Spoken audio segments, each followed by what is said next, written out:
Good evening, everybody, and slow down with the drive impacts. We got a drive rush into the next round of Guilty Gears Drive here at Tampa Never Sleeps. I'm one of your commentators, Zero, alongside Jobber for a glorious return, previous to Combo Breaker. What's going on? Legion, let's go. Damn, thank you so much, Joyful Reaper, for the support. Coming off hot at the start here of Strive, and the burst coming out hot as well from Beef. Unfortunately, going to get pushed towards the corner here by Nago. Trying to press out. There's the slide head. Ooh. Okay, nice hammer fall here. And yo, we raging. That's actually a beautiful spot to get that blood rage. Get a little bit of extra space away from Potemkin here, but health is dwindling. Got the reset. Nice backdash.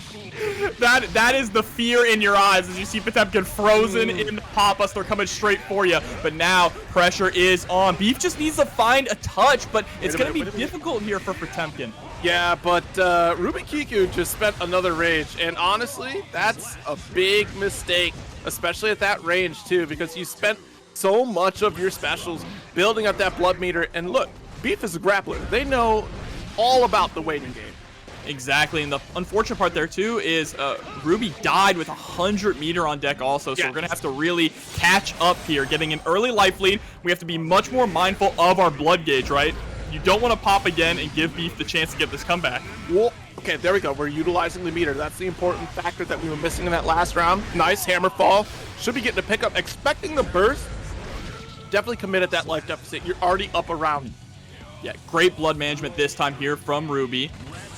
Holding on to it and trying to go for trying to get these guard breaks here, or excuse me, the armor breaks on Potemkin, but the Beyblade is just not coming out fast enough to deal with the hammer fall. Good pressure, though, in the corner. There's the bite once again.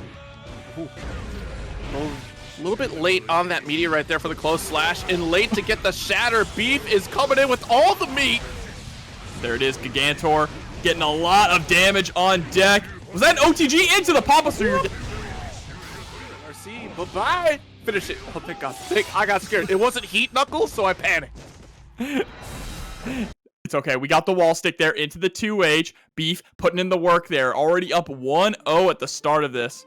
And this really is just two big, beefy characters going at it. Hey, you know what? You got to put the beef into the crock pot. Let the slow roast pick up for this Potemkin before you pour out the gravy onto the taters and just clean coast into the rest of this bracket. Well, I bet Potemkin makes some good beef stew. Honestly, he probably makes some good curry also. Well, you know, it really depends upon the amount of time you leave it in that crock pot, right? You know, some folks pull out a little bit too early. You know, the 6-hour roast, we need an 8-hour roast on this Of course. The longer the better, right? You want it to fall apart. Yes. Whoa! Oh, but this pressure ain't falling apart quite yet here for Beef. Going in with the armor once again. There's the 6H. Slide head to keep the pressure going even from full screen. Oh my God. Jeez, the 2S. Look at that extended range, but you got a couple Fukios in there. Fortunately, got a BSU, so definitely going to take advantage of this corner pressure. But again, the defense from Beef, you're not going for overheads, but Beef opened up, so that gave RubyKiku the opportunity they needed to close it out. Yeah, and Ruby was able to close it out just before popping. They were about to pop into Blood Rage, and that could have been devastating, especially since they took the corner, right?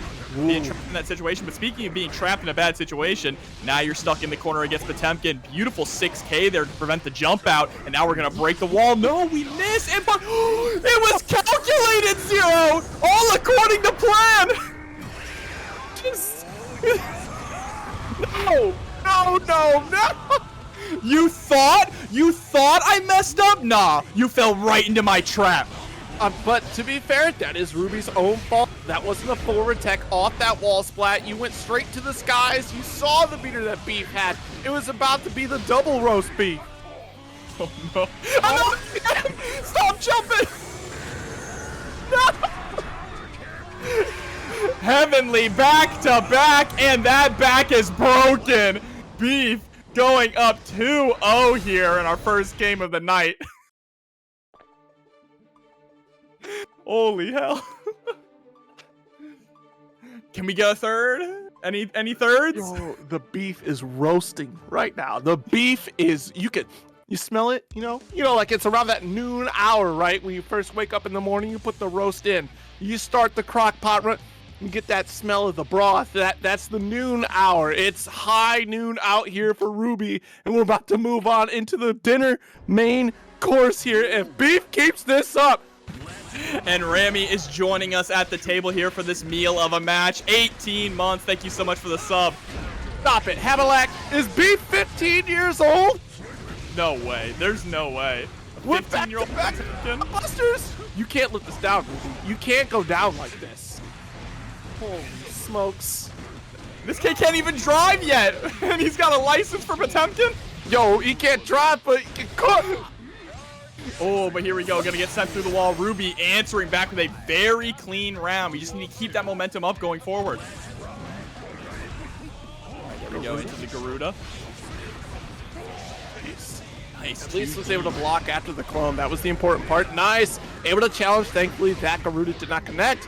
But catching the slide head. Got to be careful. OTG. Pressure looking good right now for Ruby. Oh, that was a great trade for Ruby, though. Has to RC not to get caught by that close. No. Is going to get caught by the Garuda anyway. It's these stray hits that are really making a lot of this neutral fall apart for Ruby. All right, makes that 2S. Nice BSU. It's your territory. Oh! Nice. 6H. Okay. Ruby put that beef in the pressure cooker and say, you know what? I want my meal in 15 minutes. Let's go. I thought the sponsor tag for beef was barbecue for a second. Barbecue beef, that'd be fire. That's a, wow. Honestly, open pit, what are you doing? Sweet baby rays, what are you doing? Do you cook with charcoal or propane, though? You know, the optimal flavor is charcoal, hands down. Yeah, but propane, though, it burns clean. Yeah, and they have this newfangled technology in the pellets, too. My God, counter hit. Yeah, they counter hit Garuda from round start range. That is wild. Here we go. Nice backdash, but is going to get caught by the mortal counter on the 2D. He's still chasing down. There's the prayers up. Oh my God. What's more menacing than a Potemkin walking down a Nagoriyuki? A Potemkin hammer falling down a Nagoriyuki. That's the armor. But here we go. Taking a bite out of crime. Now trying to put the pressure on with that 6K as well. We're spending a lot of this blood because we can. Ooh, that could have been a pop buster. And I'm shocked that Beef did not have it in them to do it. Okay, good tack.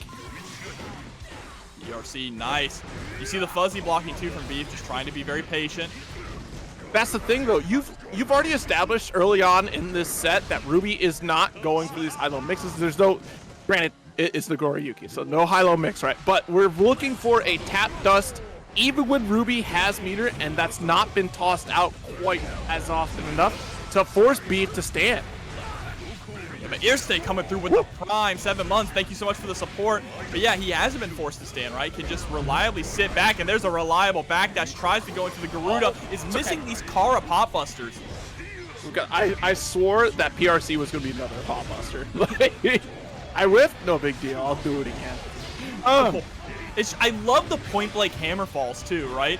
Knowing that Ruby is going for a lot of these slash normals, right? Slash and heavy slash, which means you're not going to be able to get really quick follow-ups. So the point blank hammer falls, the armor, using it to your advantage is great. But there we go, mortal counter, taking a big chunk of health out.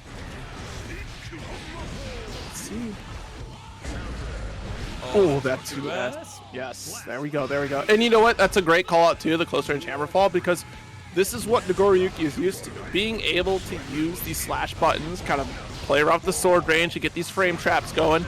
But now you're going up against somebody who's got armor. I can absorb this one hit, and until you realize that you got to scoop me out of this, or at least low profile hammerfall, which I'm pretty sure they kind of fixed that a little bit, so you can't 6P that anymore. Correct me if I'm wrong, but it's a little bit difficult. Yeah, and unfortunately, that was an unfortunate gold burst there too from Beef. Now going to get sent through the wall, and I think one really quick answer for Ruby is to kind of just slow down the offense a little bit. Beef is constantly going for these hammer falls. If you can just wait and block it, if Beef doesn't have the meter, you get a clean punish. Ooh, okay, we got the staggers. Got the Garuda, gotta guess again. Goes for 2D, nothing doing. Now on the defensive once again here. Hey! Trying to jump thanks to the 5D. Oh, Ruby. Just finish, Ruby. You're about to burst. You got the bite. That was so scary. Leaving Beef alive there, trying to bait out the burst. You could have gotten caught by a Kara Potbuster if you weren't careful, and it all would have been over. But now we are going to final game here. Game number 5 to start off TNS Strive. You know what? I finally get it. Ruby understood the assignment. You let the roast beef roast for a good 8 hours, and then you can get your plate. Notice RubyKiku taking their time, bringing it back so far, but it's not done yet. You got the little taste. You made sure that the veggies were soft inside the roast. You got the, you know, the gravy prepping on the side here. You got the mashed taters over there. And now it's time to take a bite. Gotta wait for that main course. Make sure it's all good. Oh, but there's the armor once again. Each of these knockdowns. Wake up throw there from Ruby. See, and that's what I was calling last round too, last game. That's going to be the important change that Ruby needs, is to start putting in these throws. Nice pickup, but got the side swap. Unfortunate here. But make it count. Yep, and there's the burst. Ruby wants to hold none of this, but the slide head gonna armor through once again, and Beef really needs to get something started. There is a beautiful, beautiful Garuda, but was only able to get a 6K thanks to the range in that. So unfortunate. We are too far away for the Kara Potbuster. And now we're once stuck into a hard place, but there it is, the armor coming through clutch again. Wow, absolutely. Oh my god. Oh yeah, you're dead. With the arms wide open. What a reversal here from Ruby. Yeah, just on set point now. Just a few games ago, Beef was the one sitting at set point. This is a huge comeback now for Ruby. There it is, break through the wall, 50% of your health gone. Not looking too good for our hero, Beef. Bringing out the hammer, YRC, get off me, wants to take the turn, back DP! Oh no! That should have been a pickup right there, but Ruby gonna try to make the most of it. That blood gauge is cranked. Oh, not quite a rage yet, but you know, one more Fukyo is all that we're looking for here. There it is. Got the blood back though, thanks to those slashes, just to survive through it. There we go. Has to burst after that. That is 2 in a row, and this time it's going to be the last chance that Beef gets. Hold on. Oh, no, not quite yet. No, Beef! Nago got too greedy. The patience. You don't mess with someone named Beef. That they clearly understand the patience that is cooking a good beef. And there it is. Now you're stuck against Potemkin in the corner. The scariest place to be. Counter hit 5H. Get in there, but gets tossed back into the corner. Oh my god. Just a bit of a scramble situation. Surprised Beef didn't try to bait out the burst there. But he's going to get the knockdown again, but it's still getting tossed. Okay, there we go. Nice. Just block YRC. You took to the skies. I'm safe to do this. Using that armor there. Mega Fist does whiff, doesn't hit its mark, and now you are in a very dangerous situation. Wow, and just like that, flipping the script, going for Mega Fist off the poop and getting a kill with this Heat Knuckle. Time and time again, Beef caught in the corner with this slide head, and RubyKiku was giving exactly what Beef was looking for. It almost was. No, it's all right. It's all right. Does Roger even have toes, though? I don't think so. Oh, dang. I didn't think about it, right? Yeah, no toes. Has claws. Wait, claws are toes anyways, because bears run on all fours sometimes. I guess so, right? It's all feet, there's no hands. Well, here we go. Here's the throw in the corner. I see those codes coming through. Thank you so much. And speaking of the bear, there's the Rock the Baby. Ooh, 2K and time to guess once again. So showcasing Rock the Baby early, BearToe. All right, that's interesting. It means that Beamin is going to have to keep that in their mind going forward in this match, right? It's something that most Bridgets don't really pull out a lot because you actually can throw it on reaction, which is strange to say for a command grab, but it's not strange to see Royal Flush coming through with a $5 direct contribution. Thank you. Yes, indeed. Already got the knockdown set up. Time to keep up the pressure once again. Opting to backdash, so BearToe right on in on the hover car. You can't cross the water unless you have the power. There we go, 5H again, going on in, but the spin straight through. Yes, I really dig this. I think that's a solid answer right there for that yo-yo. Gonna set it, forget it. You're gonna spin into your own doom. Send the fan, nice shatter. I'm jumping through, but Wow. low altitude air grab straight into the 5A bounce, or the 5H bounce, excuse me. Ooh, but catches the backdash into the Fujin. That's what you love to see there. Anji is so good at catching backdashes and converting it into massive damage. Oh, caught dancing, gonna get scooped up. Let's get the pressure. Nice 2P, the true Anji reversal here. The Canadian burst way up north there, and now you're going to get sent all the way to the west coast. Sent straight through the wall to 5D. Look at that damage, my god. We dancing? Nah, you ain't scooping me. I saw this a mile away. The Co saved your life. Oh, but there we go. Mortal counter. Going to get the full pickup as Dr. Tony comes through with the sub, and the Joyful Reaper with the 10 gifted subs. Thank you so much for the support. Come flying through here. Omulars, nice dodge of Rock the Baby here. Got the dance. Oh, you see, trying to bait out the spin now. Good stuff there from BearToe. He gets clipped by the super anyway. He puts the hitbox inside of it. Doing all that. All right, just one more significant strike for BearToe, but you have to survive the next touch from Beamin, but you're not going to do it. BearToe takes it. That was a fantastic BRC at the end there, Zero, to be able to slow the pace down. Just threw out the button, and it didn't matter what Beamin was going to do. They had to commit to blocking, but because they pressed, that was wrap up. That was all a wrap. Oh, I'm running it back here. Yeah. Level 1200 Bridget. That's crazy. It's a lot of time on Bridget. Doesn't even feel like this character's been out that long. It's only a couple Celestial matches, right? There we go, spinning on in, trying to go for the low. That's the end of your turn once he gets blocked. And we're just scooting on out of the corner. Baits the burst with the rolling attack backwards. Are you kidding me? That's so unfortunate, too. Unfortunate, because that was... Oh! Nice close slash. Forced out a burst. We dancing. Yeah, you do have to follow someone's lead when you are dancing. And that super is out forever. It was out even longer thanks to the PRC from BearToe. It's like, dang, I'm going to get punished here. I'm actually a genius. Oh, no.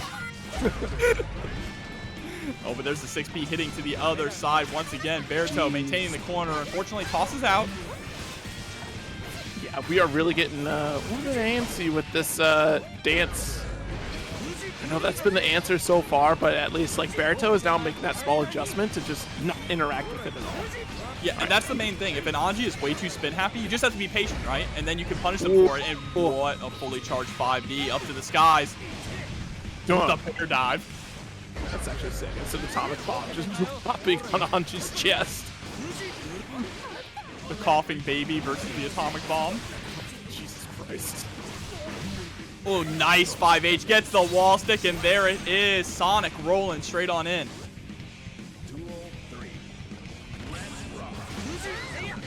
Ooh, I like that. The hop into the 2D. Usually, like, anytime you see Anji go for the hop after the follow-up, you immediately are mashing on throw, right? Because you're expecting the grab. Anything. Definitely not a 2D. That was, you got, unfortunately, lucky right there, right? Like, that's... The amount of time it takes for that 2D to come out, you're right. It should have been the throw, but BearToe at that point had hit a button that was much slower than the Anji 2D, so it works. Keep going. Oh, unfortunate trade is going to put them in the corner. Nice PRC to maintain this positioning. Big confirm here, but the burst comes out. Beamin knew it, didn't want to get tossed, but gets tossed anyway here. I see one more. Scooped up the super. Yeah, see, no reversals for you. Yeah, and at that range too, it's just like you have to think about the risk assessment of what BearToe is trying to do. Yes, close slash is a great button for Bridget here, but we've seen you dance far too often to think about pressing a button on your wake up at that range, especially when Bridget didn't really have an Oki setup. So dashing up throw is definitely the good call for BearToe, and Beamin still committing to his reversals. Absolutely. I also just want to note too is that up by BearToe's name, they're playing on PSN, it looks like. So you know this is what's so great about crossplay, allowing killers from all different platforms being able to enter these tournaments here. Ooh, Rocket Baby gets jumped though, but nice punish with the 5H. Nice. Oh my god, that was an interesting interaction. I thought the bear was about to get BearToe blown up. Yeah, I thought so too. That was going to be really interesting. All right, nice jab. The gold burst maintaining the corner. Yeah, you're dead. Absolutely. That's a W right there. But can we keep the W's going forward? It's still down 2-0. Zero has to make a reverse 3-0 comeback to stay in the winner side of this bracket.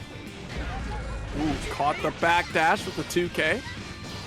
Oh, went for a reset there, it looked like. Didn't go for the full confirm, but still going to be able to break the wall here with the double fan. Oh my god. Yeah, Bridget doesn't have health. What can I say? Yeah, I zoned out for a second when she died. I was like, excuse me? I thought there was more. You got guilty geared, as I like to say. You know? Ah, guilty gear. Thanks, actually, Chris Chaos, penning that quote there. Sometimes you just get guilty geared in this game. Man, that's so true, Chris. It is. So true, so true. So true, bestie. Here we go now, straight into the next game. Let's see if Beamin can keep this momentum up. Was looking really good in that last game. Spinning straight through kicks on my heart. Beautiful punish. Uh-oh, we're rolling right on in. It's time to get put into the mix cycle. Oh, no. Ooh, the kickstart my heart cancel into the bear platinum. Okay. And then the empty jump throw. Oh my god, BearToe is just running wild with the momentum. But here we go. This is where the pendulum can swing. Yep, absolutely. Nice cross under here. Not quite enough to get that wall stick. We wanted the jump dust. Unfortunately, Bridget was far too low to get that pickup. You might have attempted it, but I think still that was the right call to not commit to that button. Yeah, but oh my god, I was about to mention, BearToe is doing such a good job with these throws whenever Beamin leaves too much of a gap in the pressure, right? And is too close. Seems like it's happening every time, but there we go. See, that was the width that we saw earlier where we saw the raw 2D after hop. It was supposed to be throw. And look, input errors happen, but there's no input error on this overdrive. That's a round for Beamin. It just absolutely crushes guts with the amount of hits that it does. Such a good super. Especially when the Anji has 100 meter and they can just RC and then keep doing close slash. Yeah, exactly. Oh, jeez. Beamin is reaching right now. Yeah, getting a little too desperate. We need to keep things a little safer. Play that neutral well. Get the punishes when you can, but it's going to get tossed into the corner and now stuck between a rock and a hard place. Nice follow-up here. Really good route from BearToe. Now BearToe with 100 meter just needs to get a single touch. Going to be able to block this for sure. And there. Yep. Clean, easy punish. A punish known only to Bridget right there. Yo, 5H? Kind of a good button. Ice cream is pretty, not great. Well, hopefully this match will be better than Astronaut Ice Cream here with Pedrito going up against Galaxybutter. Of course, it's going to be the Soul versus Kai. We got the protagonist match going on here, and already Pedrito is doing a pretty good job of maintaining this corner position, but what a just block there in order to get the 2K 2D punish. Okay, nice. Neutral jump here, but the 5K, of course, will get you 5K in damage if you follow the correct route. Oh, no. With the wall slide 2 into the 5H wall break, that's a positive bonus when you already have 50 meter. Galaxybutter cooking up good. What's with all the food names tonight? Yeah, what's going on? This is done on purpose. Oh, but the RC able to get the pickup after the 6H confirmed. There it is, Tyrant Rig, and it still picks up. Just the second hit. What a route. Strong round. All right, there we go. Into the gunflame, run straight ODP, son. Oh my goodness, that was supposed to be safe jump with that gold burst there, Pedrito. Slide on in with the PRC, gets the scoop, the Kai special. Yeah, you know it. Look, tap dust. You're crouch blocking real close to my tap dust. Be a shame if it ripped. Oh, but there we go, flipping right on in over the 2S. Gets the nice tick throw there off the 2P. Beautiful pressure that we're seeing from Pedrito. I love the way that we're just utilizing tap 5D into the RC to get the opening. Uh-oh. Oh my god, jump slash. There we go. Oh, look. No. I said there we go. I rescind that. Strike it from the record. That is not a there we go. Point flame was that? 5 frames, yeah. Oh my god. Oh my god. If that got blocked, you were dead. Uh-oh, but misses the pick up there with the 5K. That's all right. Still maintaining this pressure. Going crazy with the DP, but gets the low afterwards. A low again. That looked like it caught the backdash from galaxybutter. And now Pedrito is looking to take game number 1 here with one more. Just poking with the... What is this match? What is happening right now, Zero? It's the galaxybutter. It's hitting on both sides. The galaxybutter is real slick. Is that what they call it now? The galaxybutter? Hey, you know what? I'm not going to ask what you bake your brownies with, okay? Bro, that's the... Not the galaxy brownies with the... Yo, you want to try out some of my galaxy brownies? With the sprinkles? Yeah. Yeah, with the sprinkles on them? Cooked with them anymore? galaxy butter, you know? Only galaxy butter. Brownies. Oh, there we go. 6H. Yeah, you had to burst after that. 6H is the highest damage starter for Kai on a counter hit. I like this 2. Yeah, it was 5H. Really efficient for it. You got the extended hurt box on the 5H, but be careful. Some cheeky folks can 6P. Yo! Okay. Bravo. Bravo. That's a Blaze Blue combo. I'm calling it. Yeah, cute combo there with the DP. Okay. I really like the routing that we're seeing from both of these players. You can definitely tell they are so comfortable with their characters that they're just going for the stylish routes, right? Oh my goodness. At this point, you may as well... Whoop! The backdash on the wild throw, Pedrito. Incredible here. Pedrito now 1 round away from going to 2-0. That was a real risky 6P though, too. At the same time, why not? Just check it out. The spacing is phenomenal. You saw earlier when he got that round start 5K that just counter hit Soul. What was it, going for like 6S or something? And then he also got just tip of the range JS going for another swag combo, but drops the DP, and you are going to pay for this. Oh my god. Oh. Yeah, I mean, hey.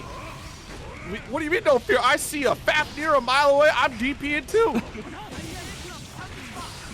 Oh, tries to get the pickup there with the stun dipper. Ooh. Tap dust too quick for you. Yo. 6H? Okay. I've seen more 6Hs from galaxybutter than I have seen from Souls in like a month. My man strapped to the bed too. You see that? Strapped to the bed with the stop sign. I'm asleep.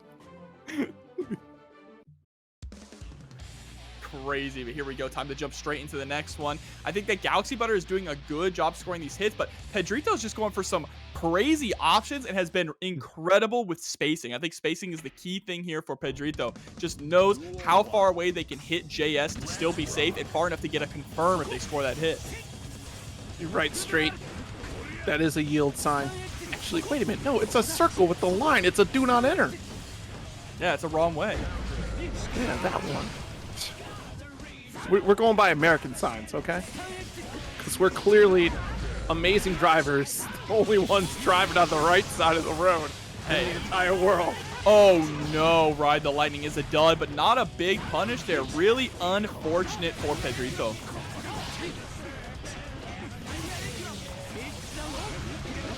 He tapped us. Pick up with the 2H. You're done. Yeah, DP's at point now for Pedrito. galaxybutter really needs to get something cooking here. That punish on the Ride the Lightning whiff was just so unfortunate. Could have gotten so much. Wow. Yeah, you keep talking about it, but rightfully so. The max range that Pedrito has been cooking this match has been phenomenal. Oh, the smash. What? You're done. No, you're Still not. alive. But I don't know how you're going to make this comeback. Has to FD everything. You cannot get even breathed on. And there it is. Just the hand. The tippity tap there. Pedrito closing it out. 3-0. In the strive name. That's crazy. At Marvelo versus. Got to build that brand, right? Everyone else is putting their Twitch.tv in their names. No. Marvelo's like, go to Twitter. That's where my, what is it? My link tree is at.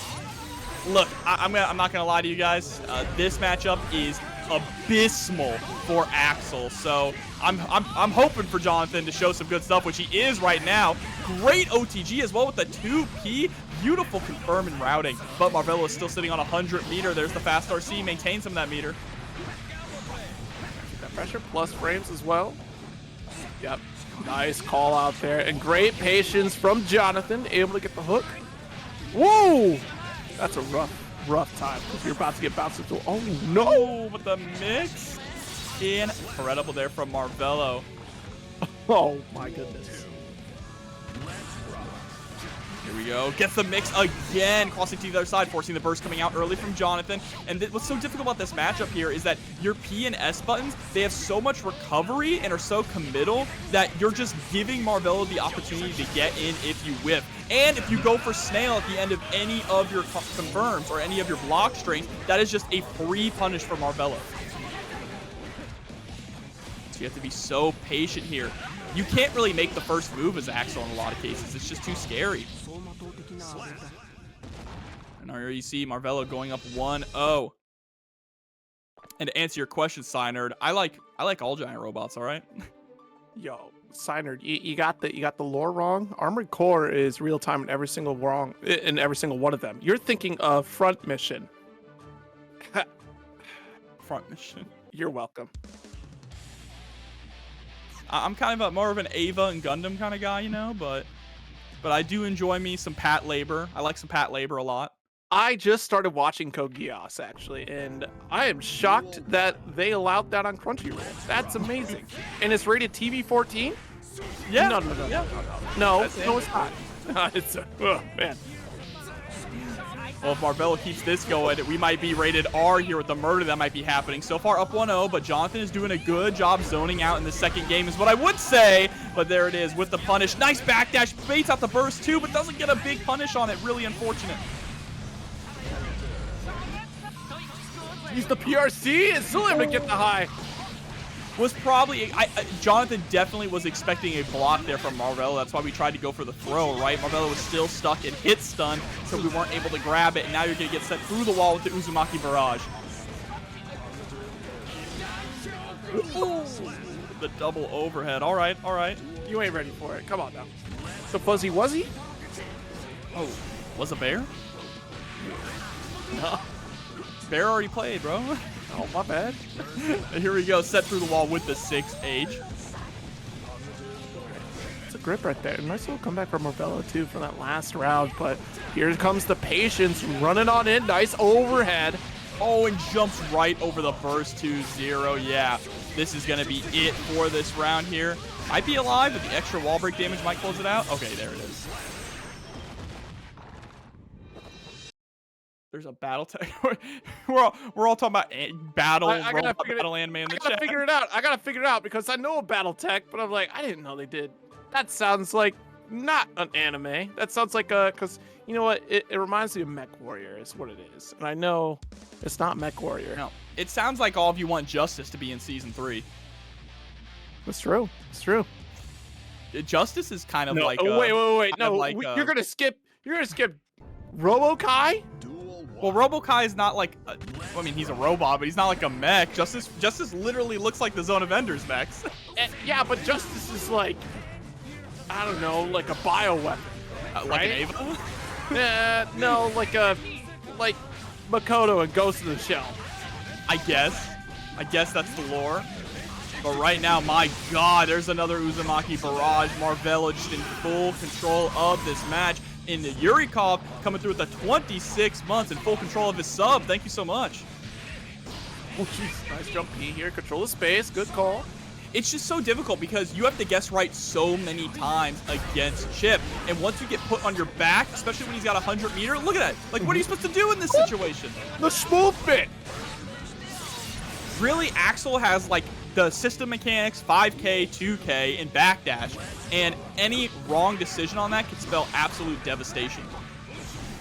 Plus frames to 5K, called out a burst, and look, yeah, that's so rough for Axel here because by the time you recover, Chipp's right in front of you.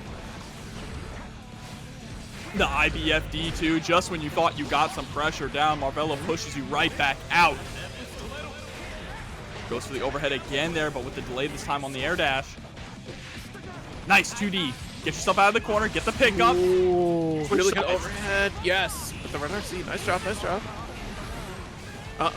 Nice jump out, though.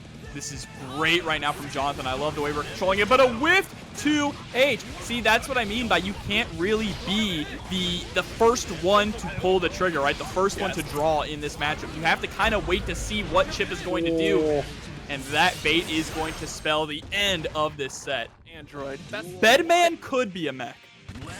Old Bedman. Old Bedman qualifies as mech. But neither of these characters do. I want to see Full in a mech suit, all right? I want to see Faust in the mech suit. But right now, we have Papple versus MacMens. This is a TNS classic here. Yes, indeed. We're about to learn a thing or two once again about the Anji Faust matchup. Stuck in this corner here, bombs away. Oh my god.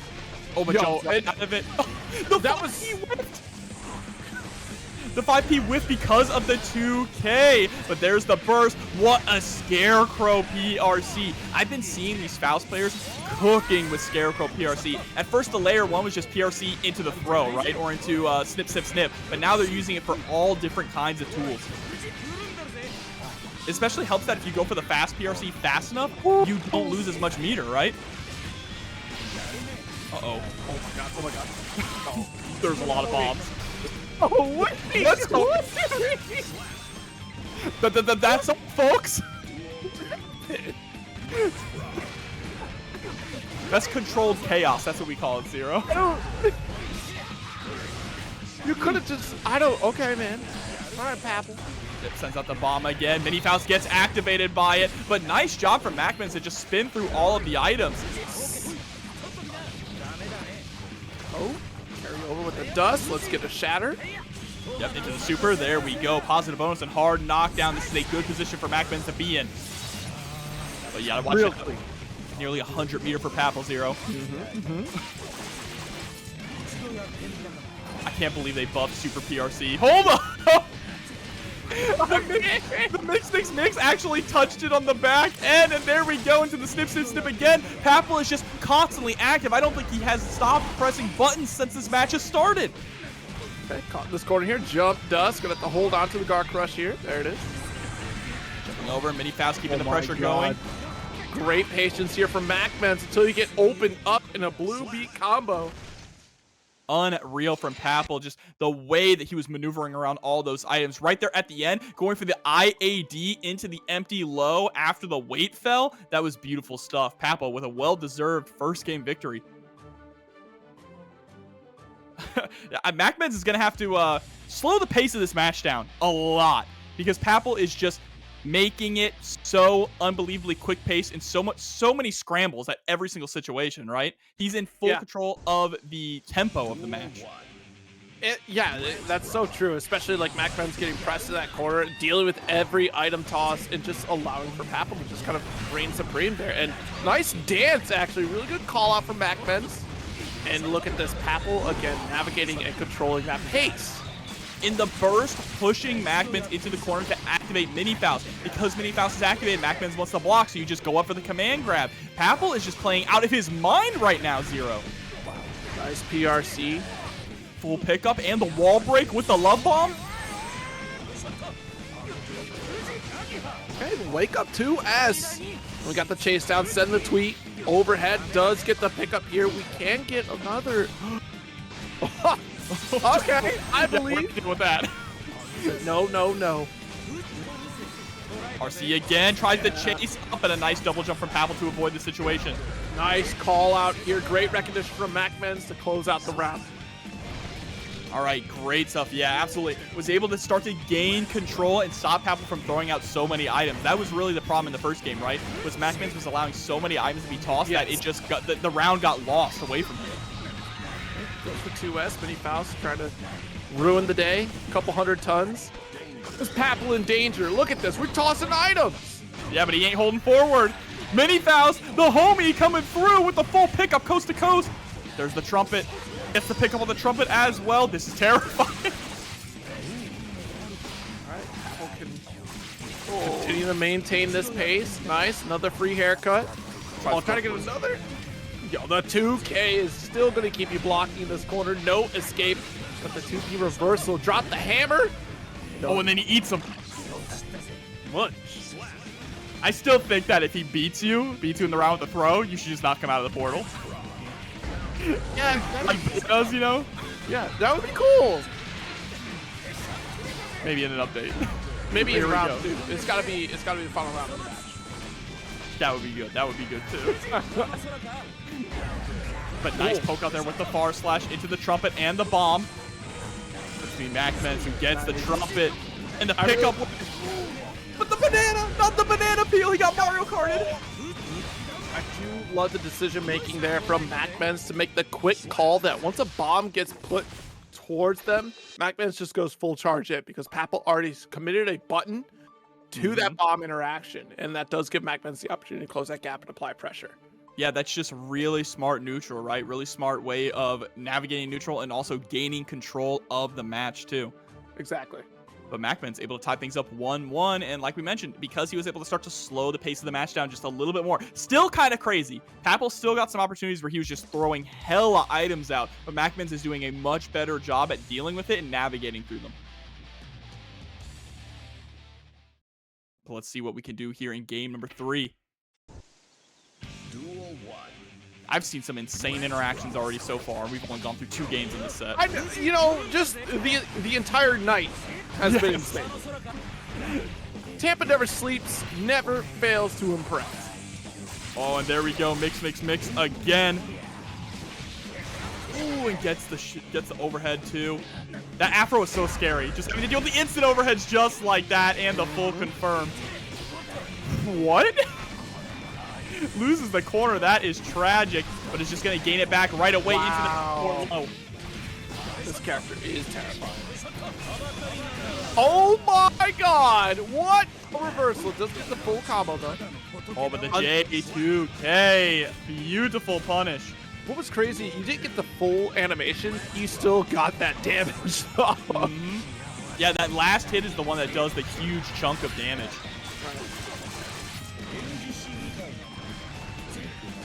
Jump in, good stand blocks here for MacMens. Yeah, but so many mini Fausts coming through. There's the Stampede. And every time MacMens tries to press out, there is a hammer waiting to stop him.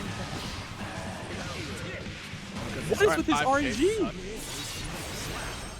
Houseway. My man. Papple knows how to interact with every single item in Faust's arsenal, as a Faust player should. And it's amazing to me to see that the increase of RNG, that they've, made the items better as compared to how the items were originally. Like, they gave more positive outcomes for Faust to make Faust a little more viable here. But that didn't stop the amount of, didn't even compare to the amount of damage that Faust can do alone without those resources. It's crazy.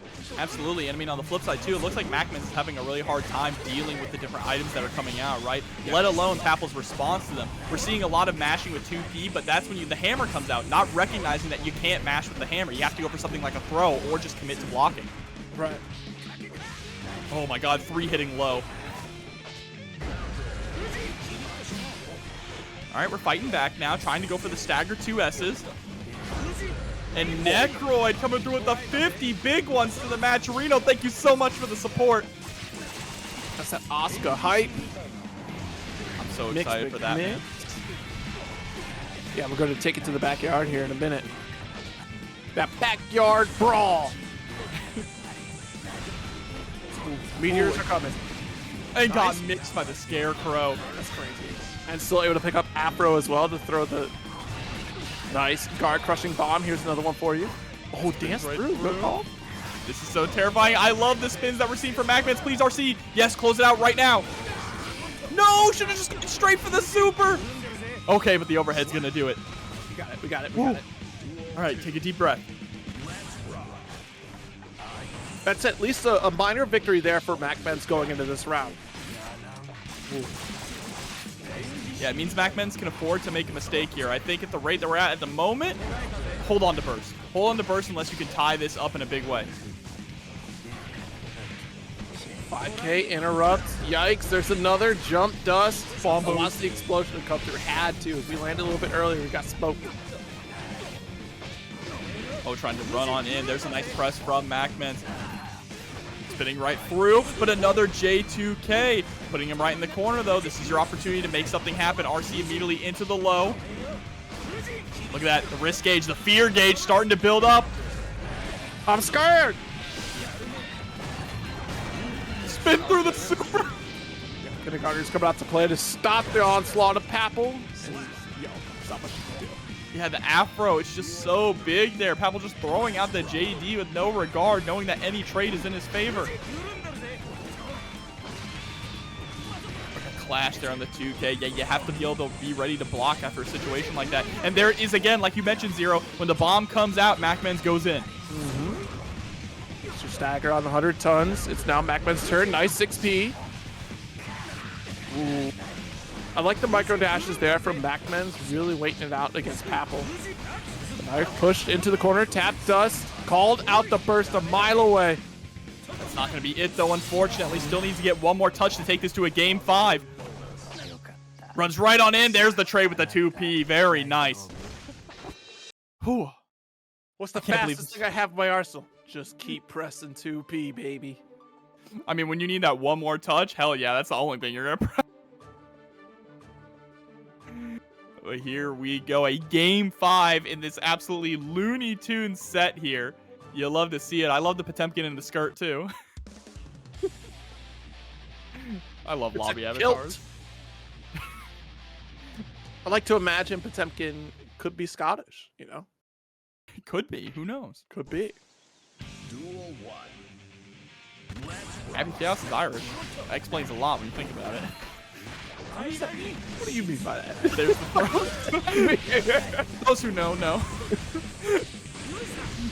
Oh no, gets caught by the bomb, and Papple absolutely excited for that one, forcing the burst out of MacMens, but already took half of his health as tax.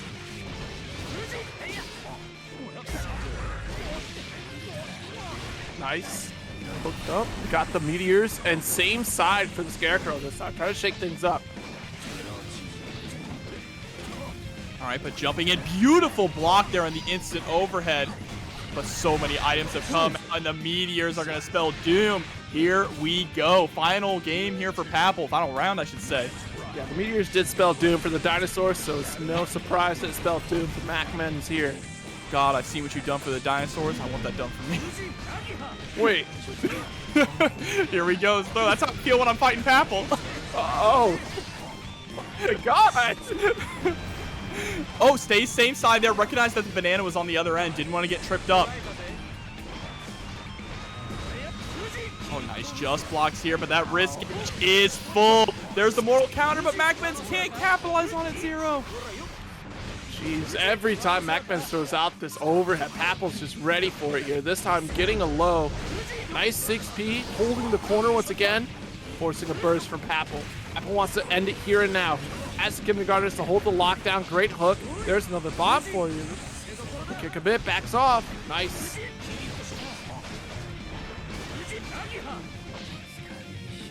I love the 2P there. MacMens pulling out these 2Ps in clutch situations. I mean, like you said, fast is normal, right? We got to use it when we can.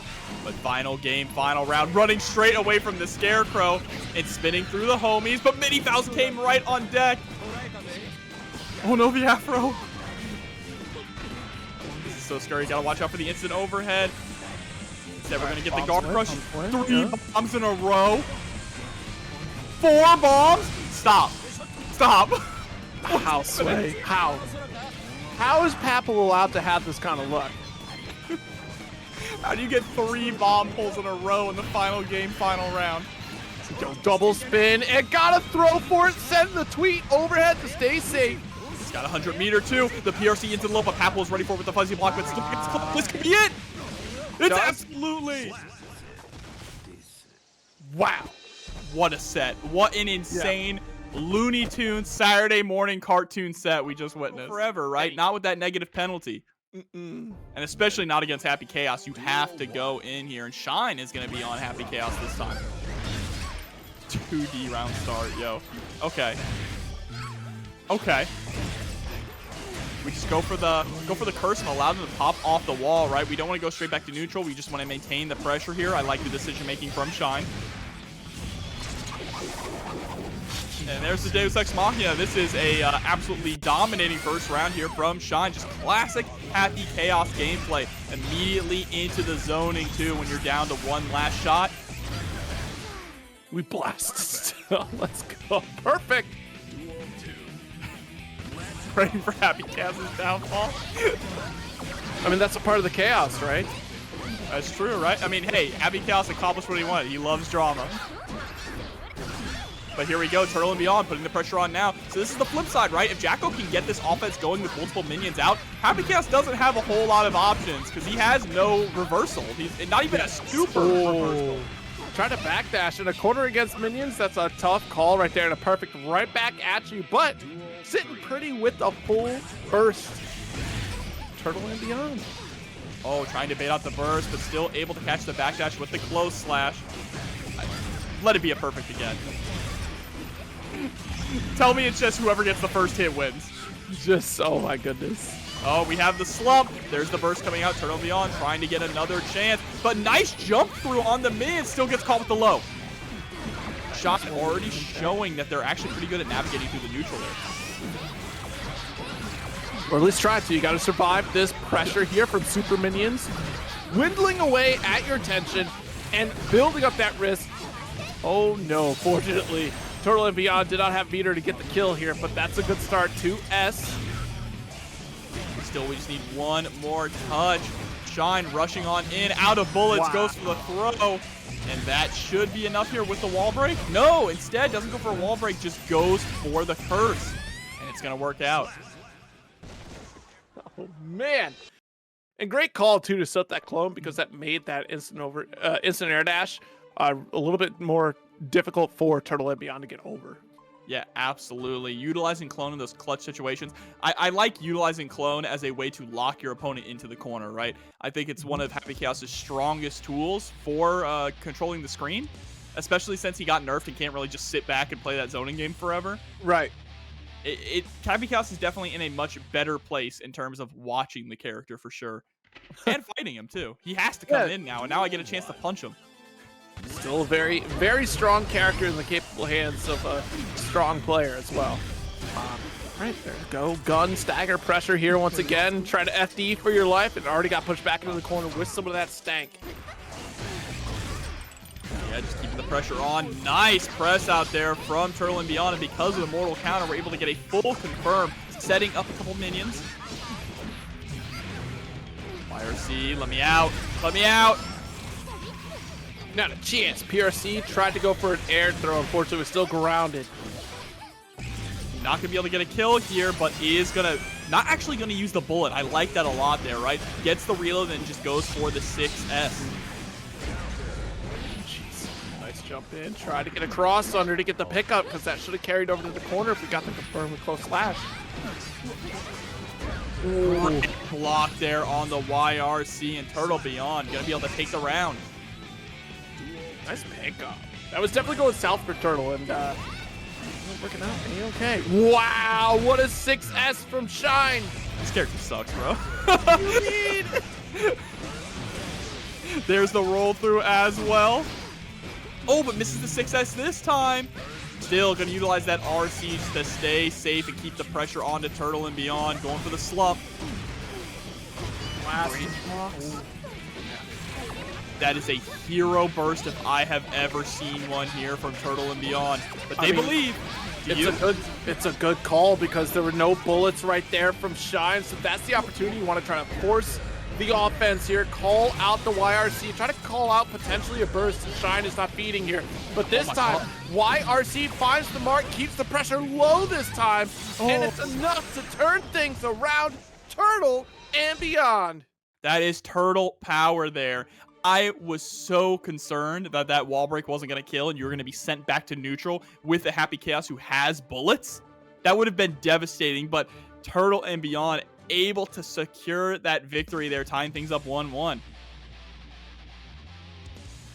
TurtleAndBeyond just getting a quick swig of the ooze to power up in that round there. My goodness. The secret of the ooze. Yo. Are the minions named Leonardo, Michelangelo, Donatello? Well, there's only 3 of them, right? So I mean, you have to assume. Doesn't one of them like die at one point in the comics? No, Raphael leaves though. There are 3 of them that die in the comics. Well, I didn't know that. Yeah. Here we go. Pressure in the corner with the 5D classic. Nice jump out. Gets the counter hit as well to start setting up the pressure and goes for the side swap here. Jeez. Oh no, that minion just disappeared a little bit too early right there. That was a fine call right there from Turtle to hold that corner. Oh, the YRC doesn't get baited this time. We are too far away for the Elysium driver to connect, but there's the PRC trying to go for the low. Jesus. I appreciate that PRC there, but Shine was definitely very patient. It wasn't too greedy for the punish, right? That's really important in those kind of situations when you know your opponent has the meter to cancel.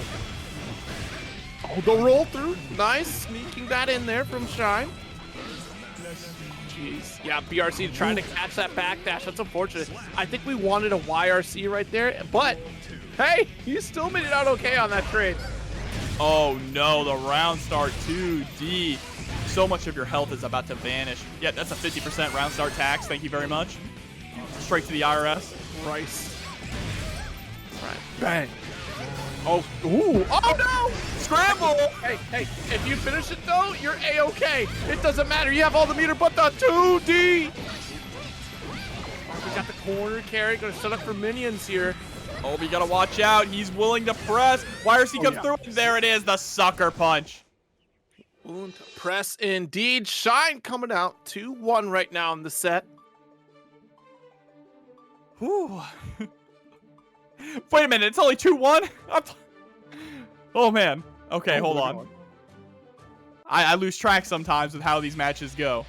Because they are fighting like this is it. Like it is grand finals at Combo Breaker sometimes.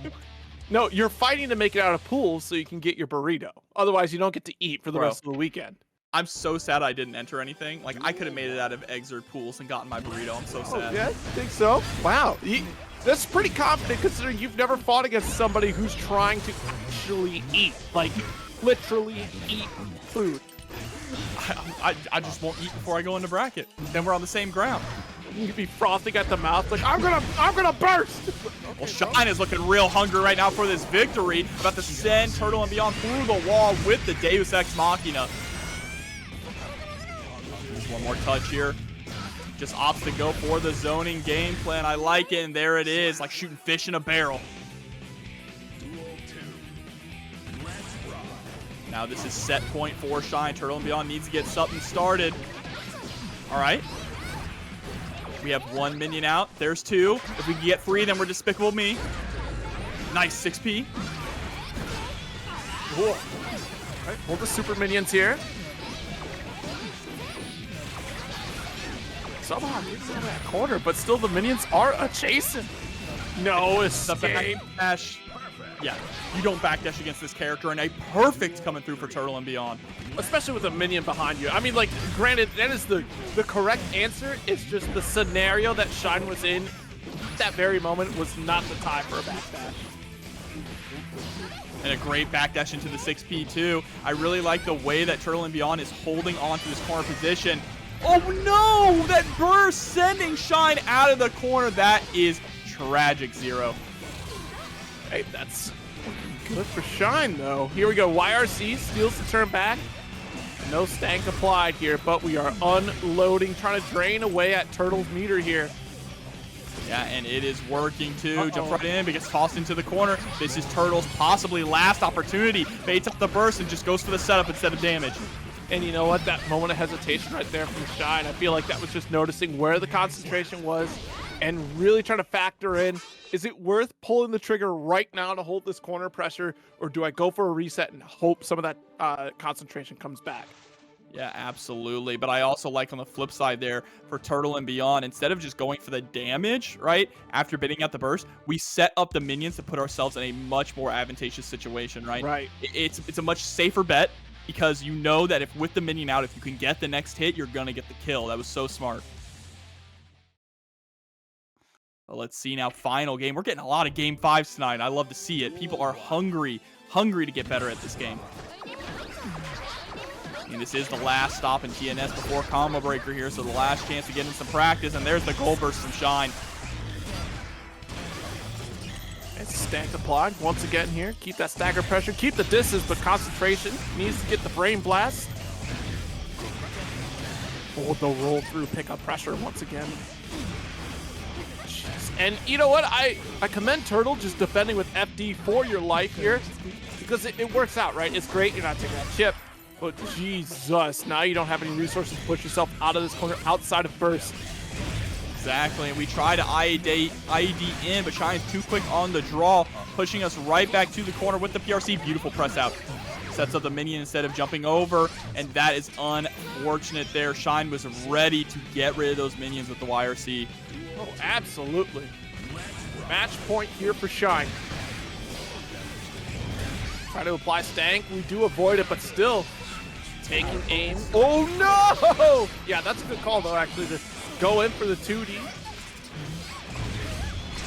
Okay, there's the Deus Ex Machina. That's going to be a positive bonus on Shine's side.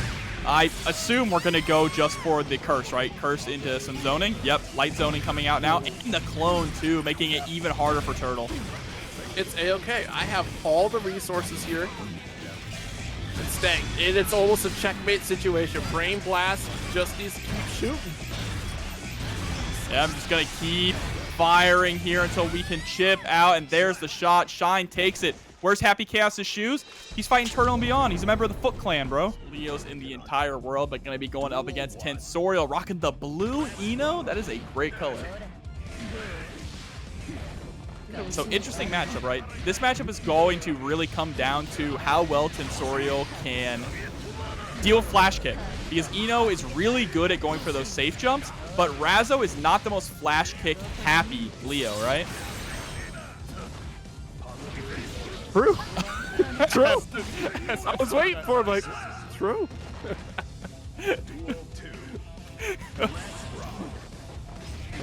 Oh, Happy Chaos versus Oscar? That's going to be a second-person shooter, bro. But there we go, the 5-piece stagger pressure. Nice, got that shatter. Plenty of damage out here. Razzo trying to take control. Yo. How many times have you been hit by that Eno? A lot. A lot, honestly. It's a nightmare, but. Well, look, the problem is I'm always mashing against this character, all right? But Razzo, nah. Razzo's staying calm and collected, able to take the round. That big swing. Jeez, yeah, just out of range. That gave the opportunity for the 5K approach. Caught in this corner. Oh, stroke whipping. Yeah, I mean, these drops from, you know, falling just short of Razzo's position is definitely going to cost Tensorial here, but we're still maintaining the controlled note to keep that pressure going so we don't get caught by a stray flash kick. And that was a beautiful, you saw the little delay there before the JD came out, making Razzo think that they were going to land and go for the low. I like that a lot. Great stuff there from Tensorial, taking game number 1. Look, y'all, I see you talking about that man in the chat. The truth is, for the first few months, he's going to be trash, all right? Because he's way too complicated for anyone to figure out in the first few months. Yeah, but isn't that what modern controls are for? Duel 1. Wait, we don't have that here in this game. We're stylish. Bring back stylish. Stylish is cool. Oh, but we're about to see some stylish confirms here from Razzo. Goes for the overhead, but trying to bait out the burst, it looked like. So just let it drop. And didn't want to break the wall. You don't want to go back to neutral with Eno, right? Because then she's going to have some more room to throw out the HCL. She's going to have room to get into the air. Wow, you are living. Yeah, we can wait. Look at this. Perfect position from Razzo. It's checkmate.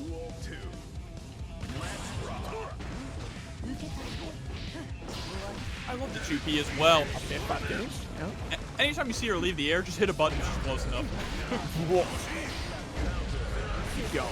Close slash. Yeah, and Razzo knew that burst was on the way. That's why we didn't see the follow-up Gatling there. Bro gets a nice pick up there. Actually goes for the reset. That was really sick.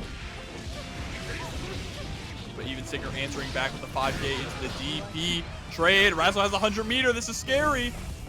Oh, but we're out of there. Yeah. The heavy fireball. We're going to follow in. No jumping over my fireball. Again with the 2H. Are you kidding me? 2H has been just carrying Tensorial in this match so far. Huge confirms off of it. And just blowing up so many of Leo's options. Our point there. Got the overhead pickup. Turbulence. I thought Razzo was going to parry it again. See? Told you. And we'll see parry come out. And there it is, just with the clutch session into the fully charged 5D. Baits the burst. Also good by Eno. Razzo getting a point on the board. Skill track, I'll remind you. Street Fighter Alpha has air blocking. So Street Fighter is technically kind of anime. That is true. Was Alpha the first game with air blocking? Would you be the first? No. Because by that point, we already had, actually. I don't think Guilty Gear was out by the time Alpha came out. Oh, that's tight timing. I'm pretty sure Guilty Gear X came out at the same time as Zero. Oh, was it? I don't know. My timeline's it's close. No, because that was PS2. Guilty Gear X is PS2. Never mind. No, Alpha would have been the first. Yeah, because Daisuke's favorite game is Third Strike, so I just assumed. yeah. Alpha would have been first because that's Super Nintendo. All right, but here we go. Berserker Slash trying to get in with the wire. The PRC.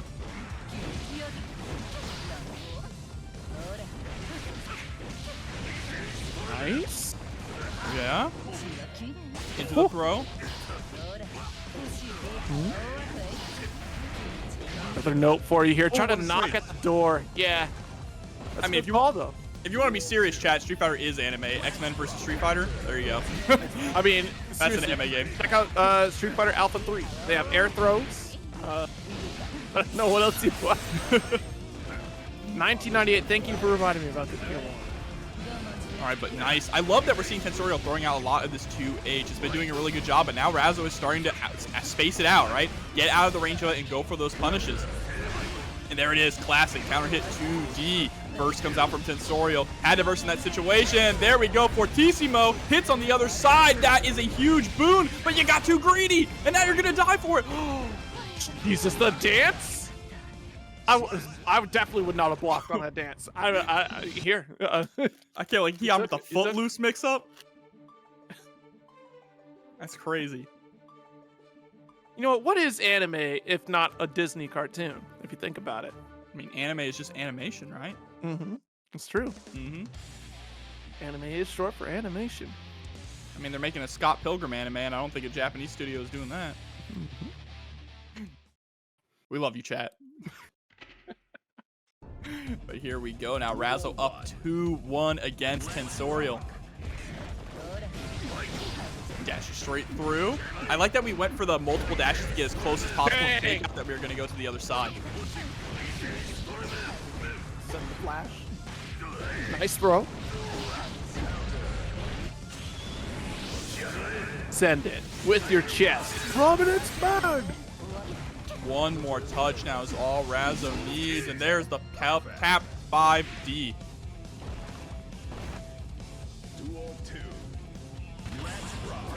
Into the next round. This is set point now for Razzo.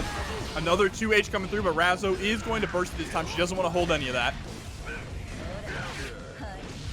The train. Jesus, 6H. Jesus Christ.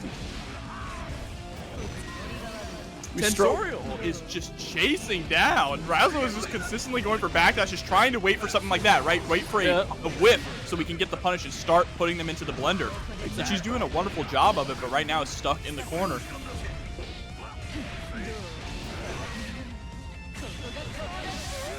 Uh-oh. All right, that's a good round. Good round. Absolutely. Can't feel bad about that one, but you don't have burst now, and Razzo is about to get burst back, so... Wow! What a close slash here from Razzo. Bring it back down. The headbanger. Damn. 50%.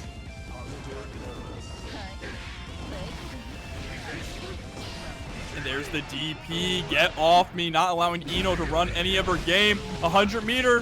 Razzo's ready to spend it. Here she goes. Spends it again with the fast RC. Oh my god. That was 3 receives. all the time between these two. Always. This was, rest in peace, Series E set. Wednesday night fights regulars. Yeah, this is just a classic mirror match. And it's crazy because they're like two of the most prominent Ram players in North America also. And I love the stagger pressure there from SQ. Sending out the sword. Yeah, that clip with the low, 2S, but we forgot we didn't have the sword available, so the 6H whiff. That's all right, though. Still going to be able to take this. Yeah, windshield wipers do not kill here. Solstice has no resources to really challenge quite yet. Just got it. Just got it. TNS is an anime. That's true. That's very true. You see how many kooky characters we got out here? We need a TNS anime opening. That would be sick. Let me get the funds to get that. Hey, Max has his own anime opening, all right? I've been asking. Y'all, chat, put me on to somebody that draws 80s anime cartoon. I need somebody to draw Quattro Vagina, but it's me with my glasses on. If we can find someone to commission. I might be able to find you someone. But right now, SQ or Solstice is going to have to try and find a way to bring this back. There's the burst, but jumps right back into even more pressure. And SQ is sitting on a lot of meter too. Yeah, there it is, fast RC. Remember, the faster you cancel it, the more meter you save. All right, send it here. Nice chase down, lost the sword, but we're trying to get that pressure. What a call out there from SQ. He's going to hold this corner here. Nice, pin it to the wall one more time. Oh, I love it. The scissors right there in the air, able to get it. Putting on some pressure. We're going for the full Rekka series, just trying to push SQ all the way to the corner. I like that. You spend the meter to get the really strong corner positioning and crank that wrist gauge. One whiffed button spells doom there for Solstice in game number 1. I should have 6P'd. That's a reversal, right? Yes, that is an actual thing. If you fast cancel, the faster you cancel your fast RC, you do save more meter. Yes. That was such a crazy little thing to find out too. Just like I know. it was so like never thought about it, and then somebody, I forgot who it was that put it on Twitter, but they did the breakdown of side by side. And it's just like, whoa, this is Galaxy great. It's such a Guilty Gear thing. It is, and it's such a good Guilty Gear thing though. All right. Yeah, SQ Going tip for tat. Yeah. Tap dust. No RC though. Wanted to. Nah, we probably just want to throw. Here we go. Solstice trying to fight back. Throwing out the 5H, but yeah, punish. That's the thing about this matchup, right? Ram can't just throw out some of these buttons willy-nilly up close because you're Ram. She has the ability to just immediately counter back. Yo, Mortal Bato? We feeling like that? Skill? What a bait! Oh my god, Solstice, okay. That's some good momentum here going into the next round. SQ, of course, still holding on to the burst, though. Didn't want to spend it in the first round. I understand that. You were not really at a good situation to spend it to make that comeback. Yeah. But now you're probably going to have to spend it early on in this round if you get hit. Oh, okay, pulled out a sword here. SQ able to get out of that corner. But for how long? Another one, let's go. Yeah, no sword, though, on SQ's side, so wasn't able to get the confirm. Oh. And right back where we started here. PRC, we zooming out. Red RC to keep the pressure, but 5P interrupt from Solstice. I love the stagger pressure, too, coming out from Solstice. But SQ, able to escape, just takes the jump and air dashes out. But it's throwing out these swords and getting caught in neutral, missing a sword. That is such a huge negative for Ram. And Solstice takes full advantage of it. That happened a few times there in that match. 1-1 right now. You know what? It's been back and forth from these two, right? As far as it's almost as though like who's pulling the draw first, like especially from matches that we saw prior, right? Like with Chipp and Axel, you had to see who's going to pull the trigger first before you make your next decision. Here, kind of the same thing, right? Because you're trying to find that with punish opportunity. If you're spending a bigger button, you think you're going to interrupt your opponent here. Yeah, absolutely. And it's so difficult in the mirror match too, right? Because your opponent has all the exact same tools that you have. It's always fun to think about like how the dominoes fall in a mirror match like this, because you both know exactly what you're looking for. and you're trying to outsmart yourself sometimes, but you have to remind yourself, oh, I'm going against a different player. Like, it's not me. It's not the way I know how to play Ram. It's how they know how to play Ram. Exactly. That is a really good point to make because Ram players are very different from each other, whether they like to go for the wall breaks, whether they like to drop the combos in the corner to maintain that positioning. There's so many different flavors of Ram in this game. And right now, Solstice putting on the pressure here in the corner. Unfortunately, doesn't get the combo into the sword there. Nice with the fast dust and gets the side swap into kill. Slap. Duel 2. Let's rock. All right, huge round here now for SQ if we can get that 2-1 lead. Still has burst on deck. The question is, are we willing to spend it this round? Or are we going to hold on to it? Stuck in the corner. That risk gauge is starting to build up, Zero. That's a scary thing. Nice jail out with jump P. Oh, no. There we go. No time for burst right there. I would have had to burst immediately, but the risk is if I burst, it gets blocked. Yeah, and at this point, you aren't going to spend the burst after the wall break there. No reason. Hold on to it for the next round. But Solstice got to hold on to their burst as well. That is huge going on into this huge momentum swing of a round, right, to get this big lead. Absolutely. Right. Jumps out, jump slash. Ooh, the nice. Instead of going for the whip punish, we decide to rush on in to get closer. I like the idea. Caught with no swords for a second. Yeah, that was scary. Nice little backdash right there, but you're still caught in this corner position. Nice. Got the 6P interrupt. All right, 5H is going to get the mortal counter there, pushing all the way to the corner. Pressure is on. And Gensugeki coming through with the raid. Thank you so much. You guys are just in time for these top 24 winners matches. SQ sending Solstice through the wall here. Oh no! I like the idea, but SQ, she hasn't been too greedy so far in this set, right? So yeah, difficult to catch her off guard with something like that. Exactly. But a 2-1 lead with how swingy this match has been going so far. They're just trading rounds back and forth. SQ having room to make a few more mistakes. That definitely is going to calm the nerves a bit. And I see you all using those Matcherino codes. One more code left. Who's going to be the last one? Who's going to get the winner chicken dinner? The victory battle royale. Let's go. Kellyanne with the grab. Thank you so much. Thank you. You are the #1 victory royale. That's not the game that we're trying to play here with the codes, folks. Don't wait it out. Use it as soon as possible. Ram looks like a Fortnite character. You know? Guilty Gear Fortnite win. I'm saying. They already had. Wait a minute. No, they already released Guilty Gear Fortnite. It's Guilty Gear 2 Overture. My bad. Dang, you're right. That's crazy. Just like that JP there to jail Solstice in the corner. SQ sitting on 100 meters. She is cooking. There it is with the Rekka. You gonna be able to kill here? Lasers? No, Mortabato. Still enough.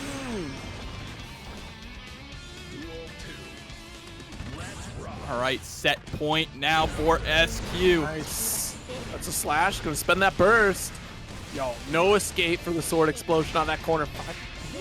Okay, got the Daro series. Still able to pin it up. Draw the line with another counter hit. Lock on target. Fire. And this is the hard knockdown here. Massive position for SQ. You know she's going to be trying to bait out that burst on the very next hit.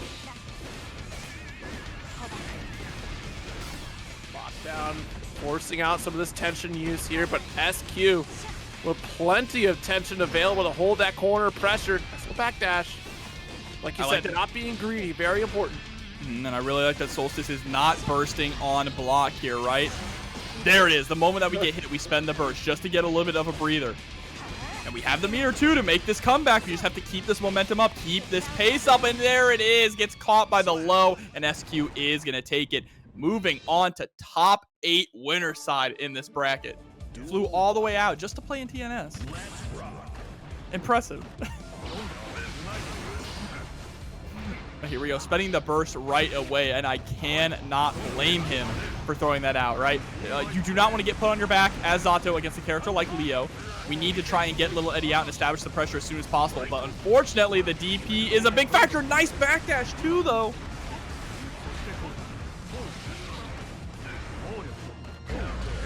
Ooh, nice. Got the 2S send and delivered. Here's just here to hold that corner. Applause, applause. Oh, and unfortunate with the whiff there, allowing Razzo to get that far slash. Oh, we tried to just go for a neutral jump there. I wonder if we wanted the IAD JK to get over the drills. But that's last round's problem, right? It's time for the next one here. It's time to move on. No dwelling in the past. Wow. Okay, got the cross through. Perfect block right there, too. Oh, Still okay. No assist from little Eddie. Nice throw to get that recovery going. I like that IBFD as well to create space. And there it is. The big starter with the counter hit 2D. But there it is. That's the Zato reversal, right? 5P match into RC. Nice. Flash kick. What a time. Colin got that overhead. Run to the other side, of course. And then dash is on the same side, though. Still has a lot of meter, but we're not spending any of it. Doesn't matter. We get the throw and close out the round. Duel 3. Let's rock. Dash with that 5P, though, is still so threatening here. Zato got the oppose, the applause, keep up the guard point. Another oppose right on top of Razzo. I like the movement that we're seeing here from Johnathon Tene as well. Doing a really good job with backdashes just to stay out of Leo's effective ranges, especially out of those far slash ranges, right? We're forcing those whips, getting little Eddie out and getting the knockdowns and start running some pressure. Oh my god, we're spending all the meter just to get the throw.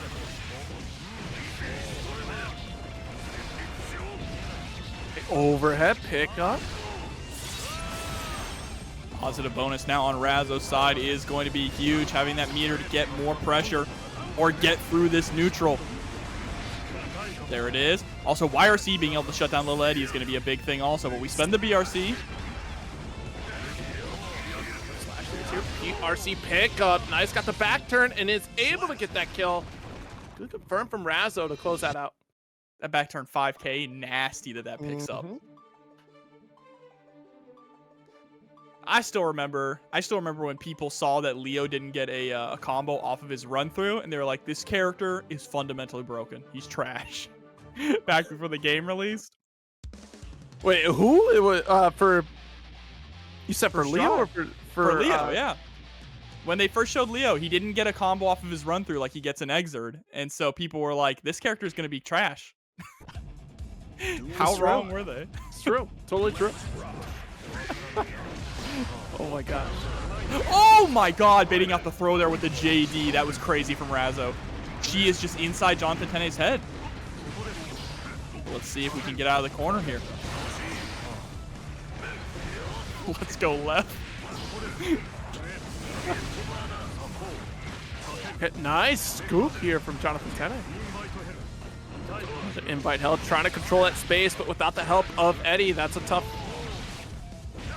toss out.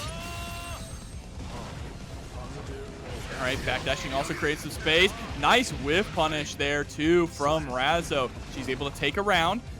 Let's see if we can get that 2-0 lead. I mean, Johnathon Tene has been playing this so well also. It's just Leo's damage is so difficult to deal with, especially when you're Zato and you have no guts.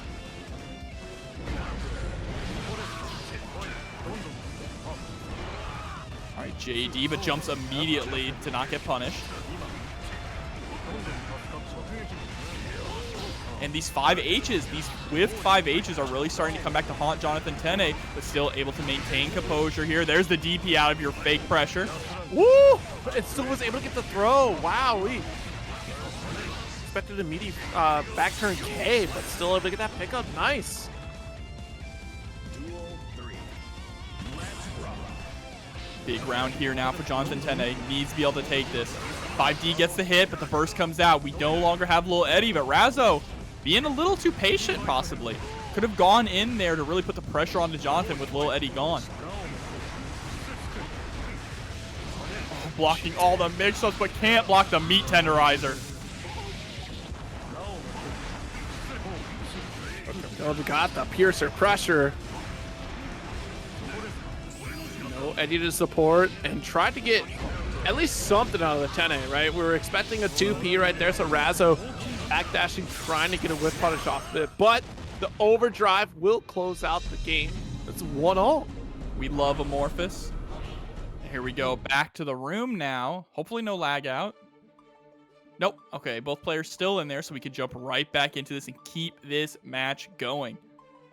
And yeah, I want to know, chat. I see asking who's ready for Asuka. How many are you going to be playing Asuka? Or be playing that man, huh? That character looks absolutely insane. An actual Yu-Gi-Oh character. How do you keep up with all that? There's so much to think about, to compute. You That got to do is a your lot. taxes while you're playing Guilty Gear Strive? That's how y'all feel? You got to do the taxes, cook dinner, and rock the baby all at the same time. You know what? With y'all talking about your 2A and 2Bs and all that in anime games, I get it. You've all been talking about Excel cells this entire time. Exactly. You've been preparing all your life for Asuka. Oh no.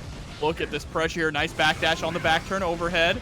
And the PRC going for the JS. They're trying to keep Johnathon Tene locked down. Razzo, she's doing a great job here. Wow, okay, shut down the leapfrog with the 5P. Oh, and the fast RC for the close slash 2/. Beautiful stuff there from Razzo now. A dominating round two, able to take the burst from Johnathon Tene as well. She's running away from Piercer and still chasing down is Eddie. 2S confirming. Oh, I like that. The 2K PRC just to get in and get a little extra damage on top. I don't know if it was really worth it, right? You could have just done 2K 2D without spending the 50 meter, but still able to possibly close out the round here. Needs one more touch. Uh-oh, Zero, what have I done?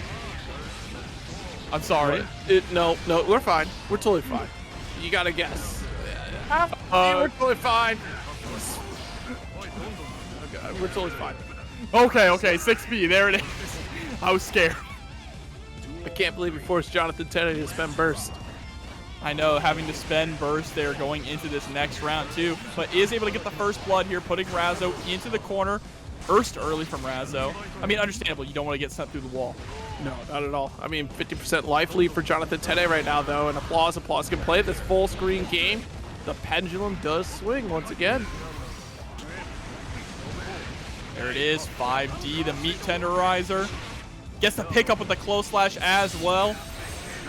No Eddie to support you here, so it's a tough ass. BRC decides to take to the skies.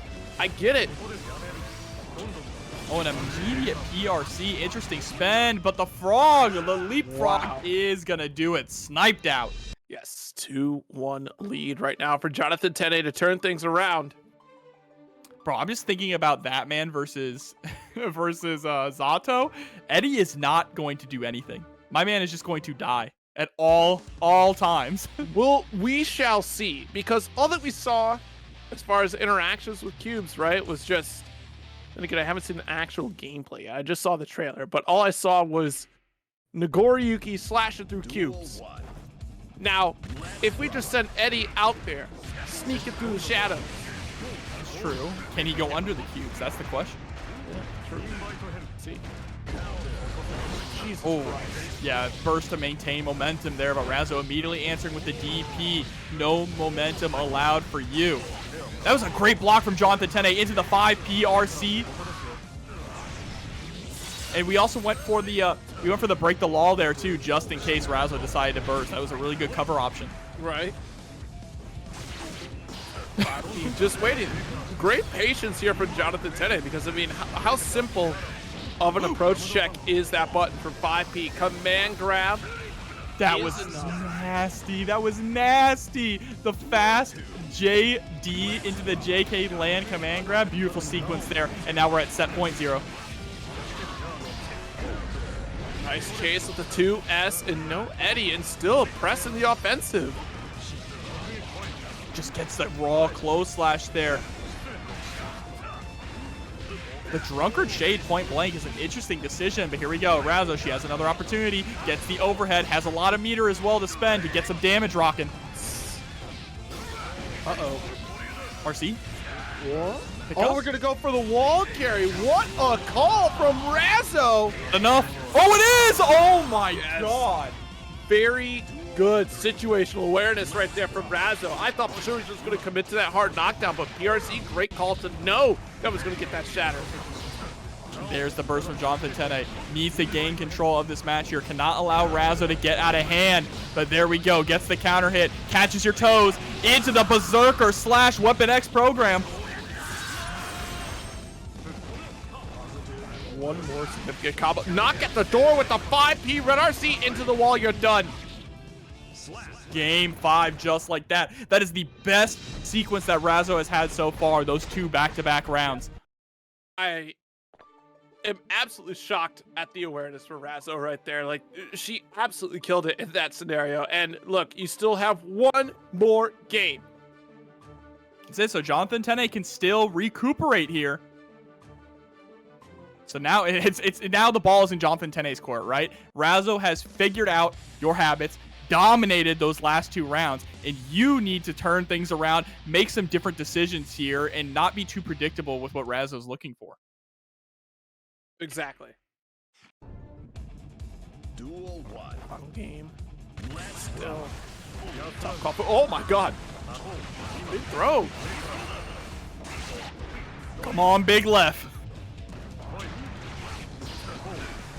Is this a left win or a 10-8? If it's a left win, is it a West Coast win?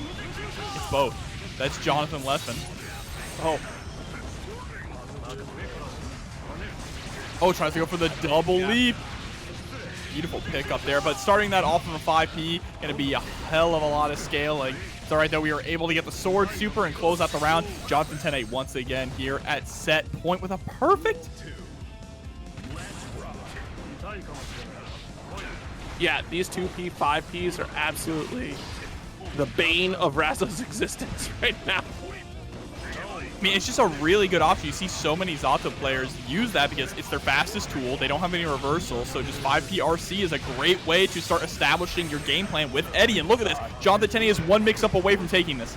Yeah, the applause. Tap, dust, has to burst. And there it is. We've been talking about it all set, 0. And the 5P RC closes out the set. Johnathon Tene is no longer asking to advance into top 8. That kind of goes hard. Duel 1. Test the chest. Let's see. Johnny test. Woo. We got there, everybody. There it is, sending out the butterfly again. The difficult part here is going to be Testament being able to get MacMens off of them, right? Yeah. You need to be able to zone out Anji, and spinning through the Grave Reaper is absolutely what you're going to be seeing constantly from MacMens. You don't want to deal with the Grave Reaper. You don't want to deal with the Unholy Diver. But you also have to be careful about that Stain State. Nice backdash after the dance, but close slash. Check the approach from MacMens here. Oh, spinning right through the 6P. Clean punish. Goes for the BRC. Full-on conversion. That's the round. Duel 2. Let's rock. Strong lead for MacMens here. Ooh. Nice blocks. Trying to call out with that Fujin just a bit too far away. iDom got that space that they're looking for. That's exactly what's needed too, is space. Testament is so good at just controlling the neutral, utilizing those really long normals, as well as the Grave Reapers. Grave Reaper is such a slow-moving projectile. Once you get in, it's really hard for Testament to push people out. Oh no, stood up expecting the overhead. There it is, into the super. My God, every time that kills, I still can't believe it. Look, Anji has that big of a chest for a reason. That's where all the damage comes from. My man is in the gym, bench pressing. He's doing vertical dumbbell presses, the incline ones. No. You know what it is? It's cable flies. That's what it is. Cable flies. That is the real thing, bro. Because look at how he's throwing the fans in that super. That's the cable true. fly motion. If any of you are trying to build up pecs or build up muscle with cables, let me tell you, do cable work. I mean, think of it. Sonic boom, cable fly motion. You're right. Here we go. Again, spinning through the Grave Reaper.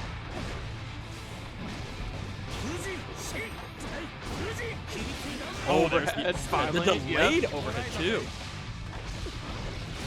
What a pickup here from MacMens. Excellent routing. And so much risk to get that damage, too. The dance for a scoop. You're done. Just on both sides there. We love it.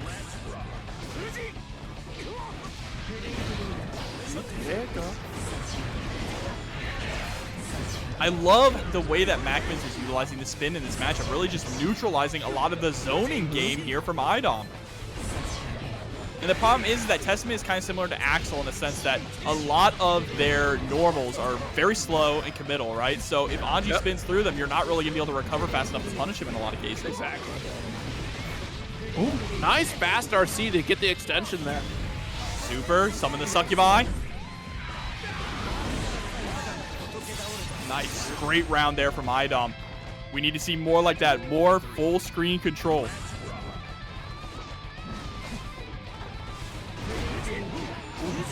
That's such a scary position right there to get that air Grave Reaper. Especially when Anji can just come right up from Right. underneath you, right? With the armor. And look, just playing that zoning game, max range, really important. Nice 6-piece, staying state to get the extension. Overdrive applied.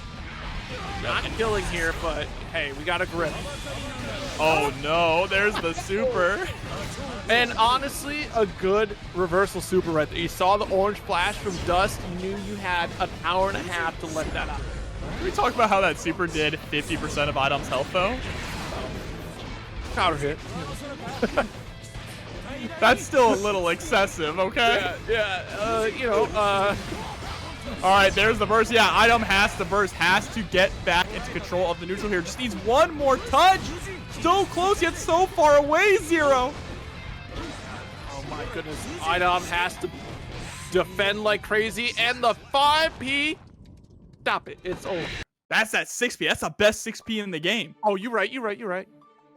Gotta put respect on that 6P. That's the best I one. didn't see the bloody hand. No, yeah, it ran away really quick because of the slash. That was actually kind of weird. Like, it hit, and then the blood went away immediately, and we were just frozen with the hand out.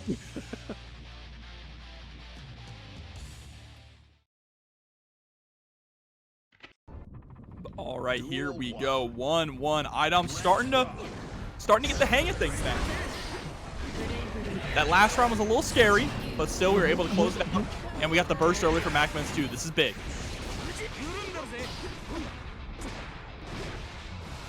Nice patience, but the code coming at you. Ooh, Counter hit Grave Reaper with that staying state too. Yeah, huge damage there, especially with the Arbiter Stein at the end. But this is not good now for iDom. Got caught so high in the air. The higher you are, the scarier Anji's combos become. Oh yeah. It's just these fast RCs. The pressure is relentless, and there goes the round. How are we blocking Anji nowadays? You know, I mean, just constant pressure. How are we doing this? Spend your resources. I'm not. I'm pressing buttons. Get off me. Oh my god. Get off me or I'll die trying. Oh, nice chase, air to air. Gets the teleport downwards as well to pick up. Beautiful stuff from iDom. But again, the spin through, you have to be so careful with the Arbiter Signs at really any range because Arbiter Sign has an insane amount of recovery. Got the teleport out of dodge in the corner. Red RC. Nice pickup. And look, that was free reign because there ain't no way MacMens is spending this burst. Oh my god. Block this time here from iDom. Nice. Beautiful press out. Yes. Again, it feels like we're seeing so much of the same thing here, right? We are getting down to not final game, final round, but one round apiece in 1-1 sets, and it almost always goes to game 5. Oh yeah. Yo, we out of here. 6P, able to get that distance, apply the staying state. We just need the hit. Oh, there's your burst. right, just trying to make your way in it. And iDom says, I'll come to you. How about that? Here's the succubi in your dreams. Getting a little overzealous on the approach. Let's get the shatter. And that's the perfect thing, right? You annoy your opponent by playing this zoning game, and then when they're getting a little too aggressive, that's when you teleport right in and punish them. Exactly. I send the tweet once again. Oh my god. PRC. Oh, no. I wonder if we were trying to updrift maybe, but to go for PRC and then a red RC, like, were we fishing for a confirm? Like, that was a big spend, and tension pulse is going to be a big factor for the rest of that scenario. Like, iDom was not going to have the resources to get out of that corner unless if they, I guess, survived blocking. And even then, that would have been a tall order the way that MacMens has been running this set. Yeah, absolutely. But MacMens is now here 2-1. Again, this is still winner side of the bracket, so even if one of these players goes down, they still have a chance to make it to top 8 through the losers route. That's going to be even tougher because there are a lot of killers down there. Look, that's just every Guilty Gear bracket at this point. If you've entered top 24 territory, you're fighting for your life. Guilty Gear brackets are crazy good. Oh, here we go, jumping right on in. I don't think you could have gone for the throw in that situation because we were a little too late with the butterfly, right? So it's smart of iDom to just block. It was scary, too, because you did a stand block. That could have been a low from MacMens, and you could have got picked up after the butterfly activated on the top. Oh, I like the 6P attempt there as well. Teleports out of the way. Beautiful. Don't allow yourself to be put into the corner against Anji. That's one of the good things about Testament 2 is being able to just teleport out of harm's way, right? So you don't have to be put into those corner situations. 2S, an immediate burst here from iDom. We are running for our damn life here. There we go. Teleport out. And he just hops all the way in. You're going to have to suppress it because you don't want that negative penalty. Oh, I mean, at this point, it doesn't matter, right? You just need that one hit. I'll take the negative penalty. Fair. And that's true, too. Like, that's such a good point because you see that that is there as, like, a little scare tactic in some cases, right? Of just, hey, you better start pressing forward. But the risk assessment from iDom in that situation was, yeah, I just need one button. If I don't have the resource, I ain't worried about it. I'm getting out of the corner fair enough. Exactly, and iDom doing a really good job right now, though, putting on this pressure. Didn't go for the pickup there. Understandable, though. Yeah, there's your burst. We're getting a game 5. Jeez Louise. Great sets all night. Game 5 with iDom on Testament. Again, another game 5 tonight. These players are so hungry, Zero. You can feel that they are preparing for Combo Breaker, that they're really trying to test every option that they have. Hey, you know what? Tonight, they all got to eat. But this weekend, if they don't make it out, if they don't make it to this point in the bracket, they ain't eating. That's the story. Absolutely. Y'all thought we played video games? No, you're fighting for your life at Combo Breaker. You're fighting for the burritos. The Chipotle. The tweet will be real. I didn't get to eat. Lost in pools. Nice. Play that runaway game, which is making things miserable for MacMens right now because now you don't get the dance opportunity because when's iDom going to teleport? But this just negates any offense from MacMens. It's a great movement, but finally MacMens catching up to iDom got the most out of this combo too. And this is where it starts to become scary, right? Is iDom has been sitting in that negative edge or negative penalty situation for so long, getting the negative tension pulse, and now has no meter to defend himself.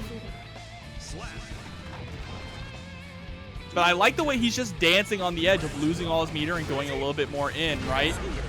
Oh, the run up 6P, incredible for MacMens. I also miss Danger Time, chat. No, you don't. Y'all don't actually miss that. You don't. I do. Every time's Danger Time in Strive, though, let's be honest. Exactly. Stop lying to yourselves. Hey, I play Slayer, all right? But here we go, trying to get on in to find that touch. Teleport out, gets the 2K. Oh, and Cheerio coming through with the raid. Thank you so much. Hope you had a good stream. Love your gold, Lewis. Pressure still going here. Stay in state. And that's a constant for iDom in this play. If you're going to play the runaway game, apply that staying state just in case you get the stray hit so you get that pickup. BRC to slow things down. Try to get another pickup after his last shot. There's negative penalty here. That tension pulse is just kicking in now for iDom. CK2D pickup as well. No tension for MacMens sped meters, and this is free pressure for iDom. But no meter for iDom either, and there it is! Spin into the throw. Got a little too aggressive in the end, and MacMens is able to take it. Moving on to top 8 winner side. Duel 1. Interesting. Let's rock. John Roblox. I like that name. All right, because SQ had the Roblox name as well. What's going on with Roblox right now? Guilty Gear Roblox? Yo, imagine when you try to learn some C# for the first time, you pull up YouTube to go through a tutorial, and it's some 8-year-old talking to you about their Roblox mod that they're coding out. Roblox is just, you know, alternate Minecraft, right? I don't really know much about it. But We can't get... we'll talk about... I'll talk to you about Roblox later. We'll talk about that. There's a story behind this. Anyways, we're dealing with the pressure here from Happy Chaos. Classic roll through. Gonna be able to get the Deus Ex Machina. God from the Machine brings the victory of round 1 to Luke. Duel 2. Where are the Maxwell's at? Not in winner side. Staggered pressure once again. Nice block on the 5D. Look, if you're a Zato player, you got to know how to block those 5Ds, right? Yes. If you're dishing them out to everybody, you better be able to take them. You know, sometimes you know how it is to apply set pressure, but you don't know how to block your own stuff, right? Like, there's some malarkey that happens in Guilty Gear. Come on. The backdash, though? Interesting. Should they hold this stagger? Another one with the dash cancel. Oh, we're just chucking out the curse. I like that, though. Get the curse activated. Get the brain blaster. And we're going for the slump. Okay, Honest Miz jumps into the corner there, too. Catching Snixy, and Luke is going to take game number 1. Oh, Billy Bubble. Is this Sin getting a play? Who wants to tell them? It's Billy Bubble. Y'all remember the Mr. Bubble commercial? I don't. Mr. Bubble. No, I don't remember Mr. that. Bubble Bubble Bear. I do remember the time to make the donuts. I don't know what that is. What is that one? That's an old Dunkin' Donuts commercial. But the Joyful Reaper coming through with $50 to the Matcherino. Thank you so much for the support. We're at $285, chat. Let's try and get this to a clean 300. Exclamation point Matcherino in the chat. And Anji made it into top 8. Damn right he did, Joyful Reaper. Thank you so much. Oh no, your burst. It's mine. Is this too high for the Amorphous? Hold on. You got it. Okay, yeah. Just the tip. That's a Megalodon. Megalodon? Isn't there a horror movie about a Megalodon? I mean, we're watching a horror movie right now. It's called The Meg. That was a direct reference to The Meg. The Meg. Starring Jason Statham. No, this is The Meg starring Zato 1. Oh, good call, though, from Luke. Almost let Snixy get away with it. Nice backdash on the gunshot, too. That was crazy. And Eddie is just going everywhere there. Finally goes for the oppose right at the end. This is very important right here, this interaction. Luke has... Oh, excuse me. Got the wrong bar. Jesus. I thought Luke was out of concentration, but it was no Eddie meter. There's so many characters with extra meters in this game. Don't worry, Zero. I've been looking at the Eddie gauge thinking that was concentration too, and I'm like, wait a minute, where are the bullets? That's what stopped me. I said, wait, there are no bullets here. Oh, but there we go. 2K2D goes for the meaty invite. Oh, he tries to drop the too far, but that's okay. The 2P reversal. I love the idea of trying to drop the hatchet on the head there with the 6K. But now we are tied up 1-1 once again, Zero. How many of these games are they going to take to game 5? How late do they want us to stay up? I mean, we never sleep. Hold on. Well, I don't live in Tampa, so I get to sleep, right? No. What are you going to do in Tampa? You can't be up here. That's what you think? Duel 1. I know because they won't build efficient transit systems in America, so I know for sure. That's crazy. That's crazy. You're right. Nice opinion, but I'm inside your house. Okay. Oh, just stuffing out little Eddie there with a 2K. Really nice stuff from Luke. Being able to get a big punish, too, into a combo. Fakes out the 5D. You're disgusting. Oh, shoots off the ground. What a round there for Luke. All of just that 2K stuffing little Eddie and then blowing up Zato. He had full control after that interaction. Lost pressure. I got picked up for sure by that one. Did he pick up as the frog came out? Yeah, it was real quick. It's like he lifted him into the frog's mouth. Yo. All right, there's the YRC. Just needs some room to breathe and get little Eddie out. You see the way that he's controlling Eddie? It's so interesting. He sends him to the other side for the sandwich with the pierce, but then brings him back through to pull up the opposed. Blast him.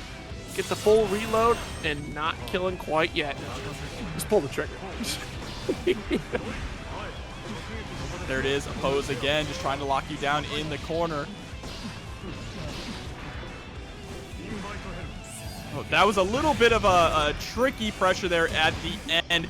I think, unfortunately, unfortunately, it's going to come back to haunt Snixy. Yeah, I'm not too sure what we were going for in the end there. Trying to get some pressure started without Eddie, but just didn't really have it tight enough. That just allowed Snixy to get the opportunity to get out and start putting some of his more pressure on. Yeah, you know, and sometimes you got to commit when you're out of that Eddie gauge, right? Like, okay, well, I'm already here, and if I don't, then I'm going to get blown up. So I have to put something on top of it. No, he cannot reflect Happy Chaos's gunshot. Yeah, there's no drunkard shade of... He should be able to. He should be able to. You got to think of Happy Chaos, like, yes, Happy Chaos is pointing a gun, but you're playing Duck Hunt. So... Exactly. Your bullets are coming out of your controller. The bullets just materialize where the reticle is. Really what it is, Happy Chaos is putting a laser on, is lasing the target, as it were, for you Modern Warfare players. And we're pulling the shot. We'll get him next time. All right, this pressure, though, there's that tap dust, no confirm. That would have been nice to get an RC there, and you would have had an excellent pickup. Okay, now we got Eddie back, but the 2S not going to reach in time. The bullet's too fast. Piercer, tap, dust. Nope. There we go. There we go. I'm getting worried about these combos because we are bouncing Happy Chaos off the ground like mad. I know, picking up in the invite hell into leap is just so interesting to see. A lot of really unique Zato routes. Here we go, going for the 6H again. Of course, that's not an overhead, but we do get the grab. Ooh. Oh, no. Luke! Morphus still not enough. But Snixy feeling really good about this. One more touch and is able to catch the jump back there. He actually caught his air dash. You saw the sigil appear behind Happy Chaos. Okay. Game 5 again. This is a Guilty Gear night. Y'all have been practicing up for Combo Breaker. They said that you don't get to eat unless you make it out of pools, and y'all panicked. Right? They said, I need my burrito. It's time to go to the lab. Harder than I've ever labbed in my life. You know, shouts to GOTE. They're a local charity that holds tournaments. We just had our yearly event this weekend. And one of the things that winners of each bracket got was a free Papa John's pizza, too. Nice. That's Gamers on the Edge, by the way. For those that aren't privy to the acronym. That's right. Thank you, Zero. Oh, we tried to go again. But hey, you jumped out, set yourself up in front of a pose, and what a 6S from Luke. And calling out the burst. Let's get this full quarter carry. Wow. Coast to coast off the 6S with a Deus Ex Machina. Snixy, he never asked for this. Here we go into the gunshots again. How are you going to approach with the Amorphous? Oh, sorry, buddy, you're getting shot. Oh, no, wait! That was so smart. What a genius. What a genius. Set point now for Luke. God, his brain is so big. You backdash the Amorphous, though. His brain's so big. Yo, clashing and still able to press. Let's get the left-rights. Oh, ambiguous, too, on that left-right. There's the top go. Was. Oh, no. Wasn't expecting to get the hit. Right. At that delay, pressure, really trying to fight for that. I wonder if that was a YRC fish right there. But here we go. Yeah. What a shatter, what a set. Luke taking it 3-2 over Snixy. And that means that our top 8 winner side has been rounded out here. It is going an hour. But here we go into the next match. Johnathon Tene versus MacMens here. You know what? I may not know math, but I know Guilty Gear, all right? Okay. And that right there was a burst, getting blocked, straight into Amorphous. Give him the Megalodon. Get the hard knockdown too. Immediately into the Pierce, of course, just to get the hitbox started. And into the overhead, running deep into it as well. Another Amorphous, 2 for 2. It's a Megalodon. There's a pack of them now. That's actually true. In the sequel, the Meg, there's now 3 Megalodons. That's in the Meg 2? Yeah, in the Meg 2. 3? Crap, we gotta go back. Remake the movie, remake the movie. MacMens needs to go back to the drawing board here too because they're just getting run over. Pose even blocking the far slash, but we poke out with the 2P. Oh. All right, we burst and really wants to own it right now. 6P, no escape. The 2P though, MacMens has something to say about it.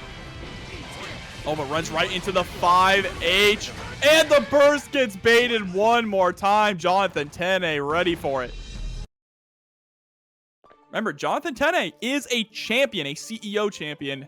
All right, so this is going to be a very difficult fight here for MacMens. No pressure, MacMens. You're going up against a champion. You know, Bro, not a League of Legends one, like an actual champion. What happens? What happens when the League of Legends fighter comes out? They're all champions. They're all champions. Everyone is a champion. All of you are champions. All right. Rise up. You know. That's Street Fighter 5. Hashtag rise up. And there we go. 5H. He gets the counter hit too. Pressure in the corner. The invite hell catching him too. Trying to 2P and still Johnathon Tene taking the challenge. Swords are revealing light to hold the applause. Nice 6P. What? The audacity! I'm gonna run up. I'm a 6P the heck out of you. Tap dust does get blocked here. MacMens with immaculate defense in this corner right now, but still can get locked down. Yeah, that double backdash there from Johnathon Tene into the invite hell. He's so good at even controlling pressure without little Eddie, right? Recognizing Eddie's gone. Let me set up invite hell because it's a massive hitbox in this game. Exactly. All right, we dashed in, got the sandwich set up, and Piercer will open up MacMens. Oh, nice. Actually, really good position on a pose, because it's like, if I dare to press button, I'm smoked. Had to dash up and throw. MacMens is trying to press buttons too. I mean, my man is getting clipped trying to press 5P and 2P. Oh no, that's a wrap. That is a Johnathon Tene bringing out that championship strategy here. Yo, Tene, chill, all right? It's only top 8.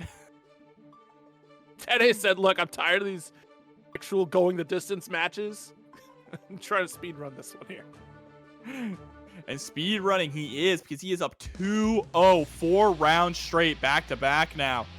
MacMens, I don't know what he's got to do differently here. I mean, obviously stop mashing because he's getting clipped trying to press 2P and 5P out of this pressure a lot. But Johnathon Tene is never really close enough to really get hit by them. He's playing at such solid ranges when he sends out Eddie. Look at that backdash immediately into Pierce.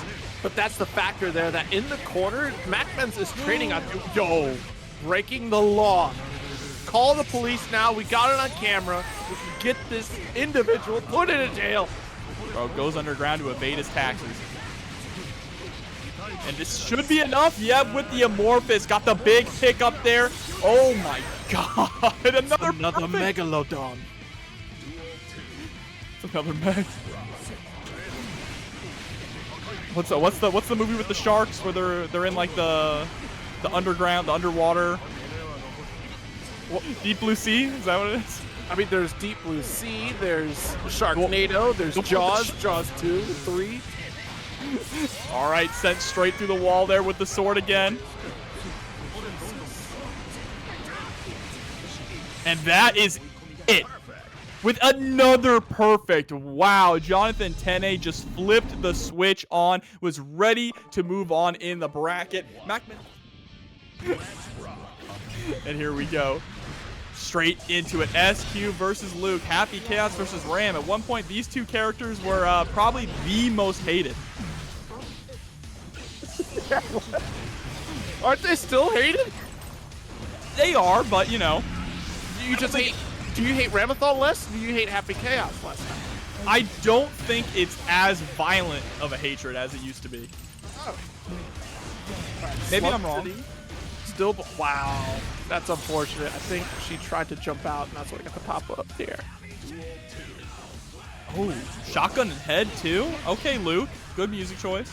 Yeah, going back to Zerd. I love shotgun. Oh, it's nice back edge opening. It's the what opening?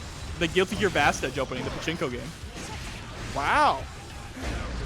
Oh, but there we go. Far slash gets the counter hit. Look how high you get launched with the gunshot after a counter hit. I'm not gonna lie. I'm not sure Shotgun and Head should be a song you play at a gambling station. Like, it's definitely gonna make you gamble more. But there we go. The gunshots from Luke, able to take game number 1 here against SQ. So again, Luke is just playing very solid. Of course, going for the classic Happy Chaos things. Cursing the gunshots. Not being too risky. Of course, always having a bullet to cover up any risky option that you actually go for to keep yourself safe is what makes Happy Chaos such a pain in the ass to fight against. And that goes across the board too, right? It's not just exclusive to Ram. Having that gunshot as a backup too, and especially you think about the rate of speed that Ramlethal has to contend in a close range scenario, especially now that a lot of Happy Chaos players are playing that mix in that close range, right? Going for that staggered pressure, especially backing that up with guns. Jesus Christ, 6-8, okay. Hey, these are both shooting characters, right?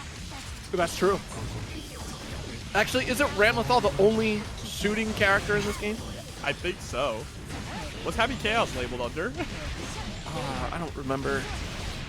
I'll look it up right now. Okay. Oh, and there's the Mortabato being sent straight through the wall.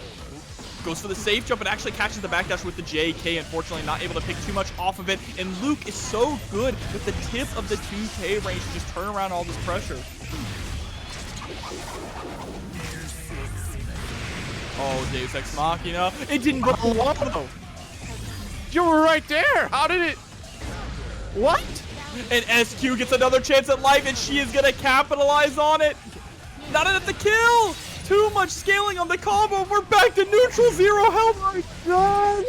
No. What happened? SQ didn't die, and so Luke didn't die either. Gold burst. Here we go. Red RC to hold this pressure. Carry to the corner. Yes, Happy Chaos is a shooting character also. Oh, wow. Okay. My bad, my bad. I mean, it makes sense. He does literally have a gun. He is shooting. He do be shooting. Oh, but speaking of shooting, there's the sword shot. Gotta get sent straight through the wall. No, I like that. We don't send Happy Chaos through the wall. Instead, we hold him into the corner. Luke still has burst. We either want to get him to spend that first, or we want to squeeze out as much damage as possible.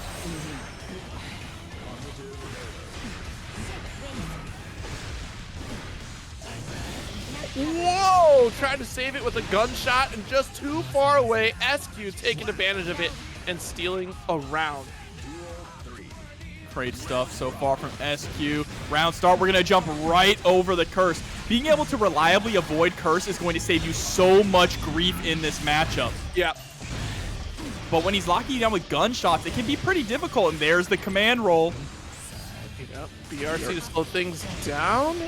Whoa, that was an interesting mix. That was definitely not intentional for sure. Hey, but it worked. I guess it worked. Are we out? Oh.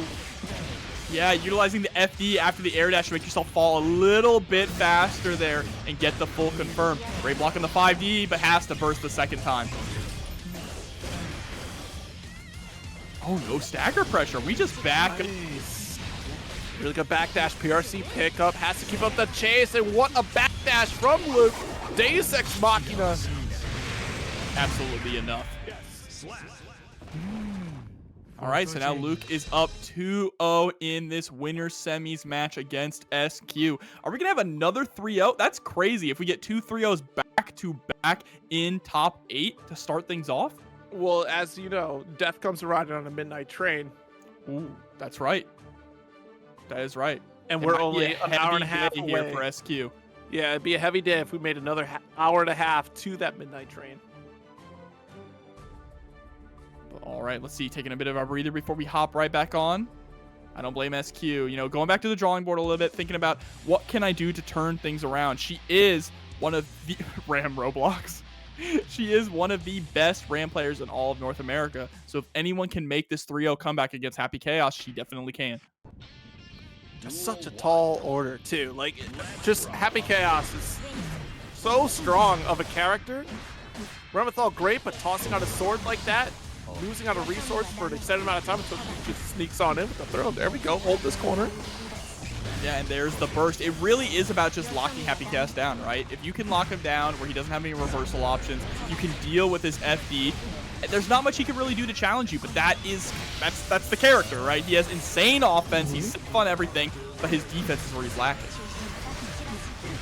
All right, there we go. Corner once again, and SQ done had enough.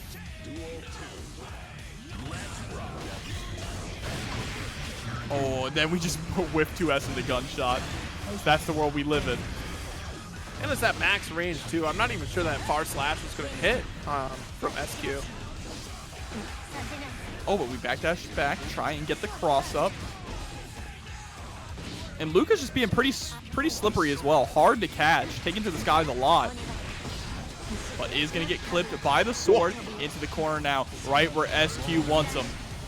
Oh, why would you burst ram in the corner? Send it. Windshield wipers to clean off the shatter. BRC, you got to try to reload here. Come on, SQ. Set the sword. Yeah, there's no escape. That's a game for SQ. All right, so SQ finally getting on the board here. Doing a really good job this time. Staying out pretty safe ranges, right? Not getting too brawly with Happy Chaos. And really doing a good job throwing out the swords this time. Throwing out the swords on those whiff punishes to send Luke further towards the corner to get that pressure started. So let's see. Luke R. Sharp. It's R pound. Luke R. Pound. Duel 1. Let's rock. Oh, far slash gonna get blown up this time. Early burst from Luke. Knows how scary Ram is gonna be in the corner. Oh, that backdash gets smoked. Hold this corner position again. Zaro series bailing out just in the nick of time here. Go for that reset. Needs one more touch to guarantee the kill, and she will get it here. Oh, and I love it going for the single windshield wiper. So SQ, momentum firmly in her favor at the moment. Let's see if we can keep it going here and take this to a game 5.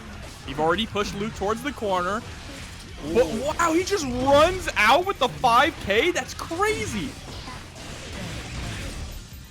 Do or die situation. Chances make champions, and we're going to blast off to the next section of the stage to restart neutral.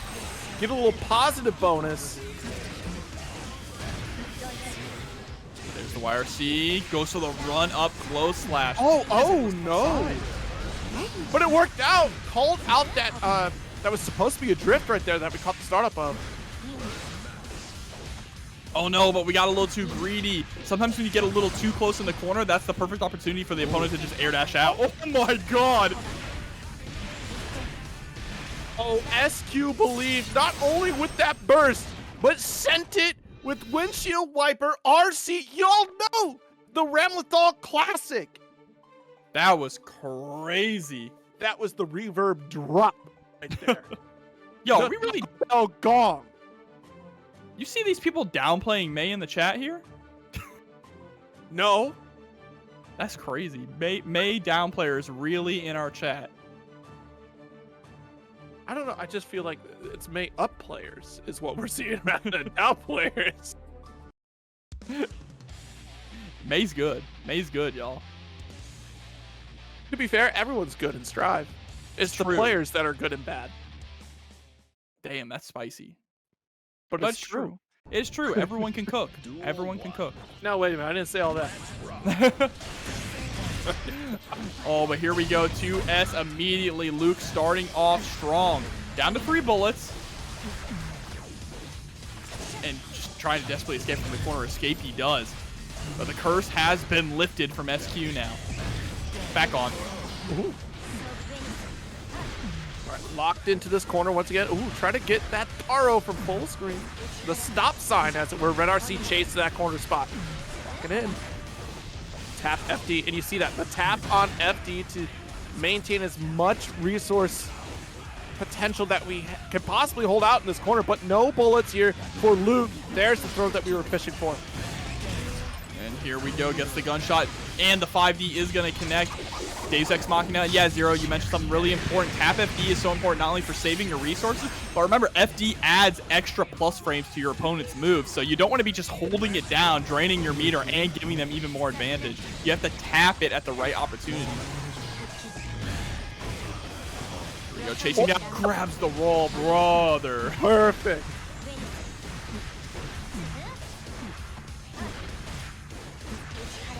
Daro, Red RC to keep up that pressure and nothing doing from Luke. Jail it out with Jump P. An excellent recognition to pick that up. Unfortunately, what's going to get that full shatter? I don't think SQ wants it. I think she wants this corner spot.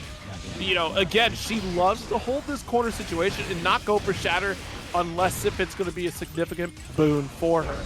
Yeah, but unfortunately, now you put yourself into the corner. He just back faded and avoided the windshield wipers thanks to the curse. That's crazy. That's the most animated thing I've ever seen. Oh, okay, we're going to YRC on the 5D attempt. I like that here, spending your meter defensively. I mean, Luke is sitting at set point, so you have to take this round. The gun is out.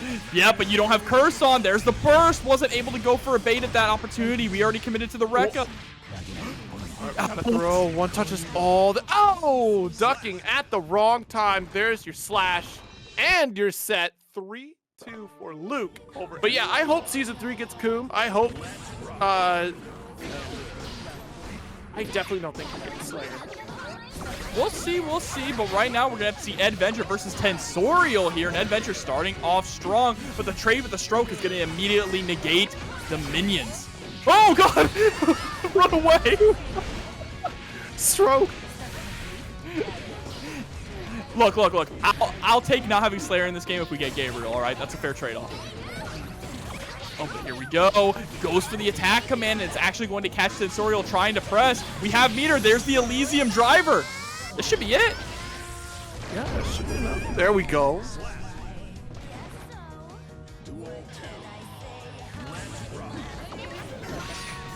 He tried to stroke under minion toss, but it was a perfect shot.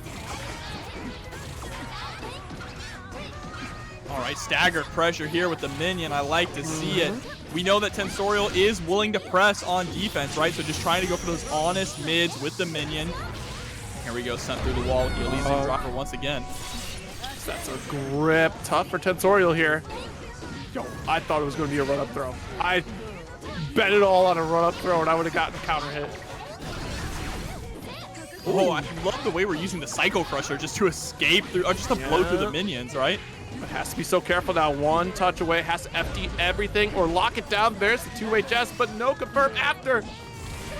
Oh my God, the short dash up, yo! That was a short hop, but we ain't playing KOF.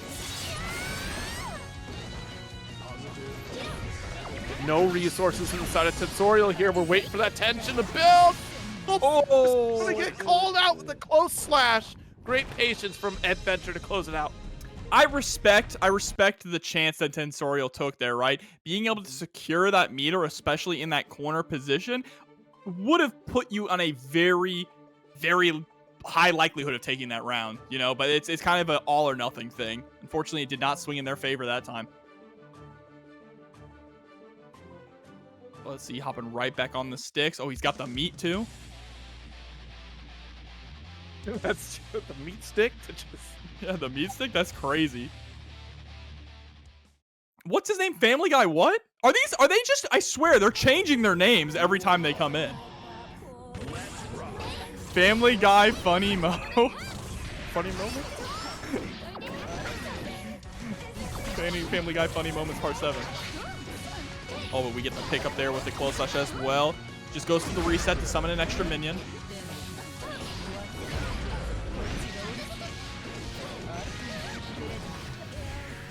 Oh, I like the neutral jump. What a decision to go for JD, because JD hits so high up as well. That was so smart from Tensorial. I love the way that they utilize some lesser used Eno buttons, right, in neutral or in pressure. I mean, that's how you know that a player has a mastery of their character, utilizing every single tool. Like, that is so important to see. Oh my goodness! Nice block on the YRC, closing it down. Dang, she got the brain freeze too. There we are, air dashing in with the JK. Oh, the guard command beating out Stroke. That's kind of nutty. That's a large bubble. A very large bubble. 2K got the interrupt as well. Just threading the needle on that one there. Nice Elysium driver. Jacko real. Enough to kill? Yes. Wow. I mean, I shouldn't be surprised. This is Eno we're talking about, right? She has some of the lowest health in the game. And the burst, unfortunately, going to whiff. You see that Eddventure is starting to react now to when Tensorial is going for the Psycho Crusher to kill the minions by utilizing the attack command, because the attack command is catching the Psycho Crusher before it hits the closest minion. First, 6P'ing a minion. Okay, try to... Oh! Push movement from Tensorial here. Use that PRC just to get that confirmed. 100 meter on Eddventure's side. Yep, YRC comes on out. Fast RC dropped the minion. I love that decision there. I mean, Eddventure is an expert with Jacko. Indeed. Got a PhD. And up 2-0 now. Here in our loser side top 8. So the sad part is that loser of this is going to be eliminated from the bracket. And remember, we are over $300, which means only top 4 is getting that payout.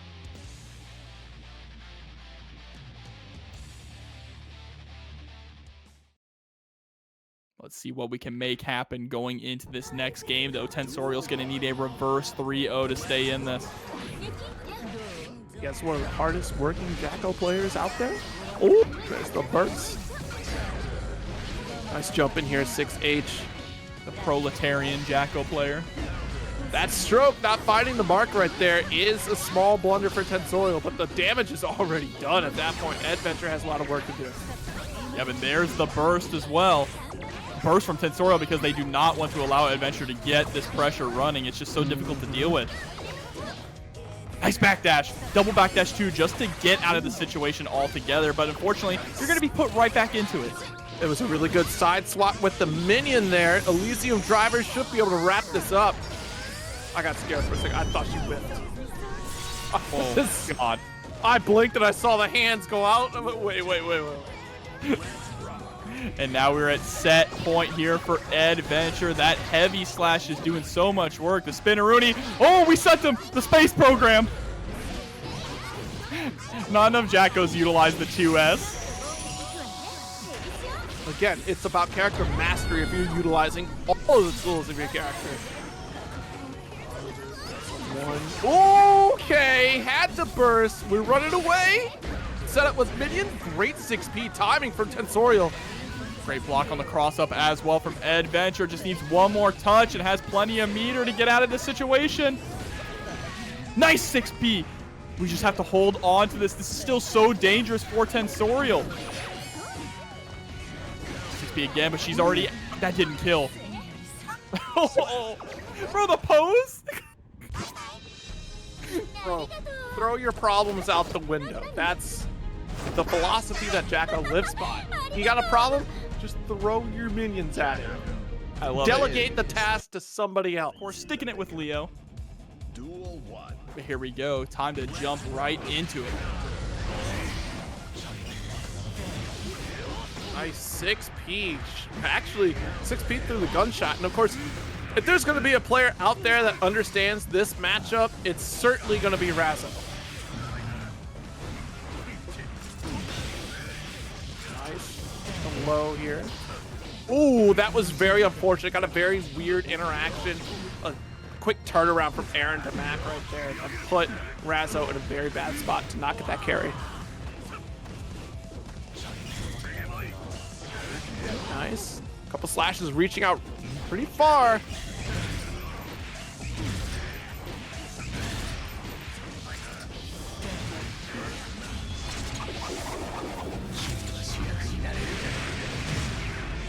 Nice. Got that Deus Ex Machina hard knockdown. One interaction is all that Aaron Demac needs. Yo, we are sending it and full concentration gone. Oh, yeah, flash kick is right in the back pocket of Razzo here. Duel 2. Let's rock.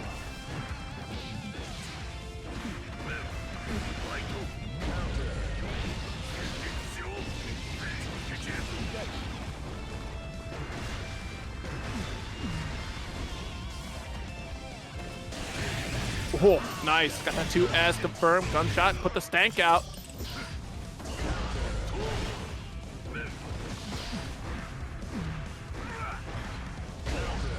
Ooh, nice 2S counter hit. Got our burst to hold that corner position again. Razzo trying to send it here.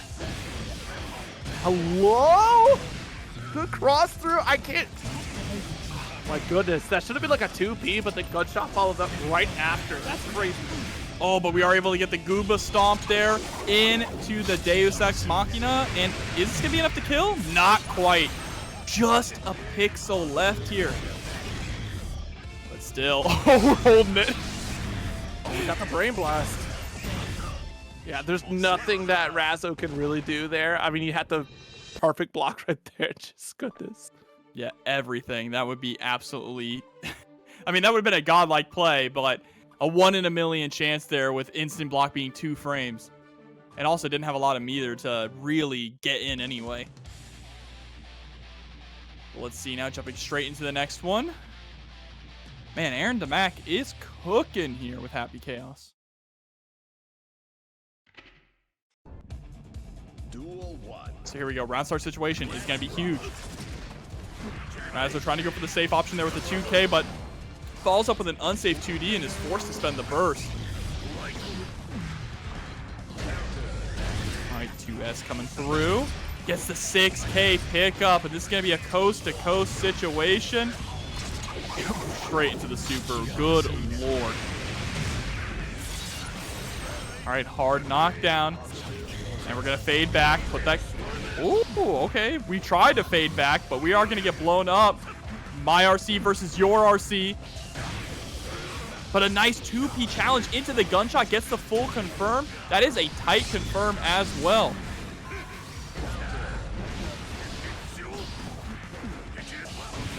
All right, 2P, 2P. Gunshot again. Oh, but they were both just the shimmies towards each other, able to get with the overhead. Into the wall break. Yeah, there's the pizza cutter. There we go, there we go. Good round. Duel 2. Let's rock. Nice 5K. Got that approach. The side swaps. Oh my goodness. I'm gonna play that dance. Nice 2S. Calling out for a whip punish here. Gonna get that shatter. Hard knockdown after followed up with that overdrive. Yeah, hard knockdown coming through.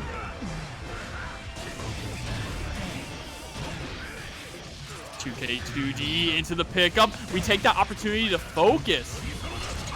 Oh, yeah, that's gonna get burst. Yeah, absolutely. But he still gets the bullets back. Well, I mean, technically, yeah, the reload already happened. You're right. But still, that's a little whack. Either way, though, Razzo is still able to tie it up 1-1. Yes.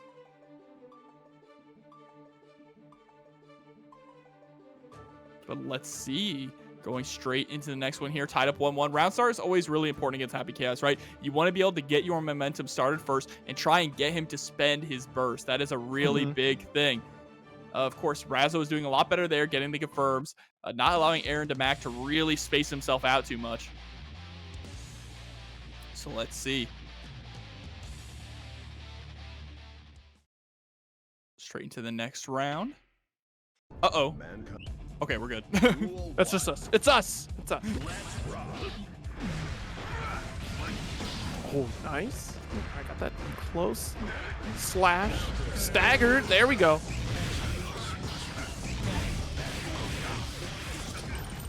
All right, reload all the bullets as well. Reloading the heat of battle. Thrilling. Oh, knockdown. Nice pickup. We'll actually get a shatter here.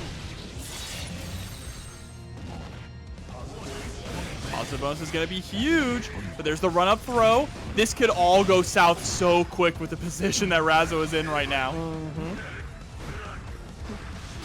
Stagger slashes 5D. Is it enough? Yeah. Oh, yeah. You got this. There we go. Chase it down with that 5K. That advancing normal. All right, early burst here from Razzo. I agree with that, but we're trying to go in a little too hard with some of these 2Ds, right? 2D is not safe. Yo, that could have been a Clash City, but of course, don't forget, there's a bullet behind him.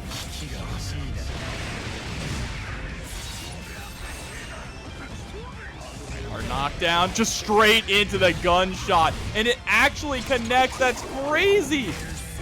Well, let's see. This one should definitely be enough to get the kill for sure here. A perfect from Aaron DeMac. Razzo going into this next round with burst still.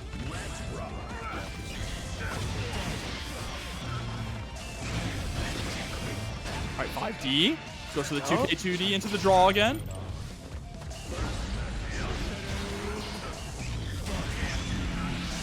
Brain blast out here. We still blasted one bullet in the chamber.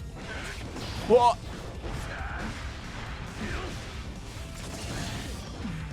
Oh, look at the shimmies you're seeing from Razzo as well. Going for that whiff punish. Nice 5K into the throw. Throw again. One more hit is all we need. We have that meter, but the willingness to try and press out on the axe kick, not gonna matter. Berserker Barrage is enough to close out game number 3.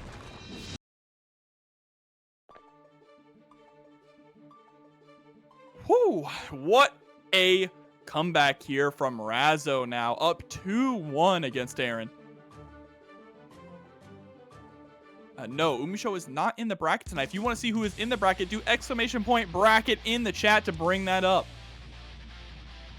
Over 170 players tonight as well. Yeah, it has been like a grueling bracket. I mean, even getting down to this top 8, right? Just most of the scoring that's been going on has been just going the distance. Close slash round start, so immediately going to have to spend effort. And there it is. That's what Razzo has been looking for with those dash up 2Ds, trying to get the big counter hits. A little bit high risk, high reward. This time had the meter to cover it.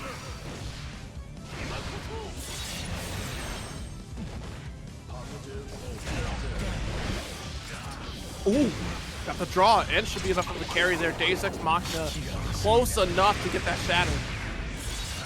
Absolutely, and that's a positive bonus, plus 50% of your health. Pretty good way to start off this. You know, honestly though, we were called liars for that shatter once before. We were. I can't believe it didn't break. Oh, you're still alive. Yep, just barely alive here. Still have one more opportunity. Lots of meter. You can FD and dash your way in, but you have to be really careful about it. Yes. Uh-oh. Oh, I like trying to go for the run through, but gets caught. This time just with the one hand, the casual shot. This is big chillin'. That's just chaos as a character. Big chillin'. Blast to the corner. Nice flash kick, though. Oh, the dash up 2S. Yeah, 2S actually beating out 6S. Yeah, you love to see. You love to see 6S get beat. No success for you when you press that success here. All right, but the 6H though. Oh, goes for the focus. Yeah, putting the clone up, says, please don't DP. Instead, I'm going to wake up 2D. That's crazy. Okay, Razzo. Another dash up 2S. Dash up 2S putting in the work. There we go. Got around. Got around and is now at set point. Dash up 2P. Great option 2 from Razzo. Taking the corner. Send you flying into the air with the 2H. And there's no burst to save you. There it is, finally. Waiting for, I don't know what moment here we have. Oh my god. I think he pressed. He's dead. That was crazy. Because it would have been plus no matter what. Yep. It's just an unfortunate misstep in that interaction right there. Diverse top 8 tonight. Exactly. Yeah. Yeah. And that's really interesting to see too, you know. Ooh, sent the tweet. Hold the plus frames off the toss fan. Jeez, yo, the navigation of 6P. Like, you're about to go APM over 9,000 here from Eddventure, and MacMens still finding a way to get through the minion pressure. Yeah, and then running away. This character is so goofy. The 6P RC gets some more pressure set up. Eddventure knows when to make a tactical retreat, okay? The Joestar secret technique. I love the utilization of the JD also, right? Just the jump back JD. Uh-oh, but here we go. Reversal from MacMens doing a lot of damage. And again, the minion set out. And there's the toss. MacMens wasn't ready for it. Eddventure taking a really quick first round. Round start, and we got the sandwich applied.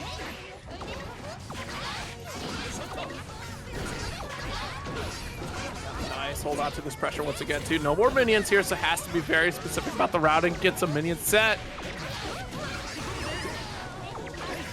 Oh, I like it trying to go in. Wow, we just blew through the guard there. Gets the JD loops. Wow, nice pickup from MacMens.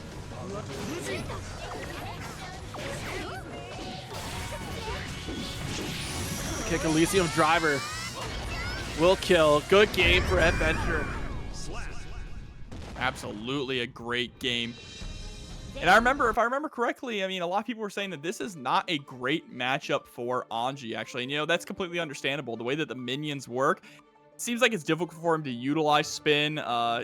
Really, his fast buttons aren't really going to get too much of a chance to come out. I mean, they're slower than other characters, right? So if he's trying to mash on 2P to get out, depending on where Jacko is, you're just mashing on the minions and you're going to get blown up. Yeah, and the way that Eddventure sets up those minions too is just, it's very, again, like I said at the top of the set, it's so difficult to navigate because there's so much going on. Your mental stack will get blown up for sure. Yeah, it is not easy.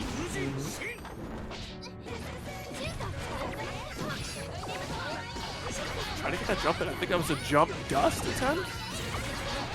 There we go, but has to hold on to this. Again, just setting up the minions the moment that we get blown back from the burst. Still just establishing that neutral game. Ooh.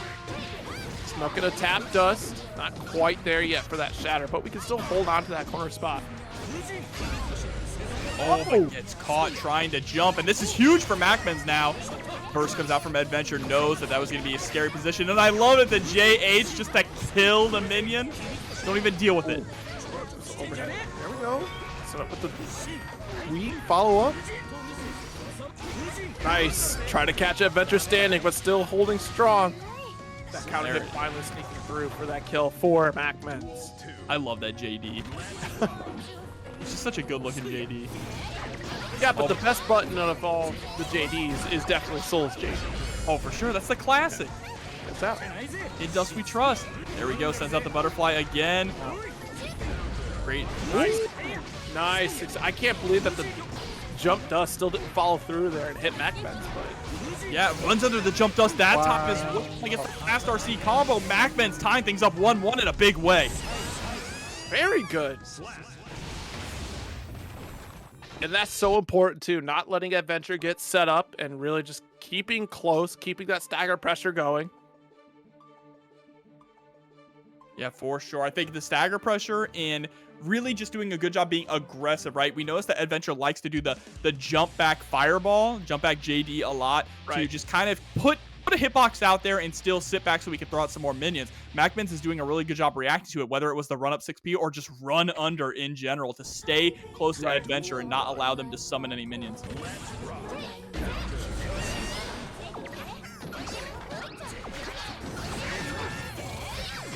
Ooh, yeah, interesting. The 2D didn't actually connect at all from Eddventure's side there. Nice neutral jump there from Eddventure. Going to catch the other side here. Put MacMens in this corner situation. Now we have super minions to apply this pressure. Yeah, they are juiced up here now. Just throw loops. Look at all that damage from the OTG from a throw. Nice. But still not enough to kill. Anji has a lot of guts. My man is healthy. Minions, 5 and 6P as well. Tap Dust is going to get blocked. Great defense from MacMens, but he can only hold out for so long. Yeah, it looks like he might have gotten chipped out at the end there. Stopped holding FD.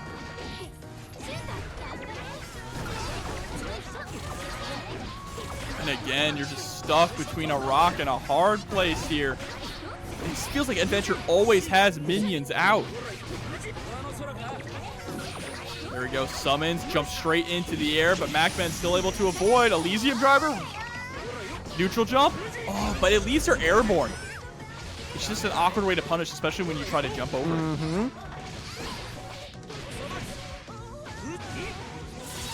Breaking the wall. Burst still available here on Eddventure's side, but I do not see them spending it. Oh, nice throw. Actually, we're getting into the range where if you get touched, spending burst might actually be worth it. See? Oh! Oh no, we held on to it, but we did get caught trying to jump there from the Fujin.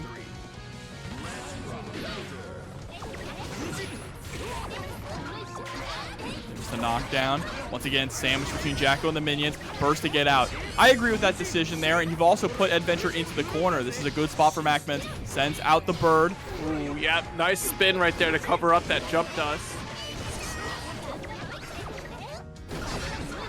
But we are just chucking the minions out. All three. 6P to clash with the minions. RC, you might be dead. Yeah, it actually should be dead here. There you go. In 2-1 MacMens now. After a dominating first game from Eddventure, MacMens was able to bring it back 2-1 by just making some really solid adjustments, Zero. Yeah, again, it's just like closing that gap, making solid decisions on when to interact with minions. And a lot of great calls too, because we see Ed setting up those shields as well. And for whatever reason, they're just so mistimed that MacMens is still finding a way in. Duel 1. Let's see if MacMens can keep finding that way in. And there it is, running right underneath the JD.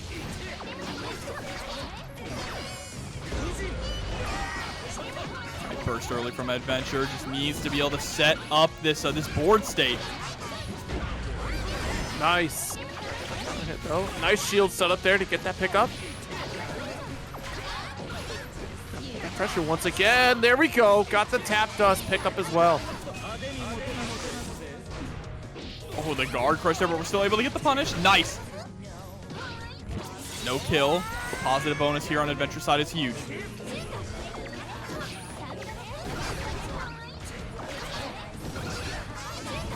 Again, all out. Whole party. Yeah, MacMens just trying to figure out a way to navigate neutral. Great 6P. And shuts down that butterfly setup as well. Did you still get the throw? That is kind of insane. Runs right underneath the JD. No super cancel. Oh my god, the parry super. MacMens at set point. Yeah, a scramble situation, and certainly MacMens coming out on top. There's that counter hit on the whiff throw. Early burst. We want this. MacMens is hungry.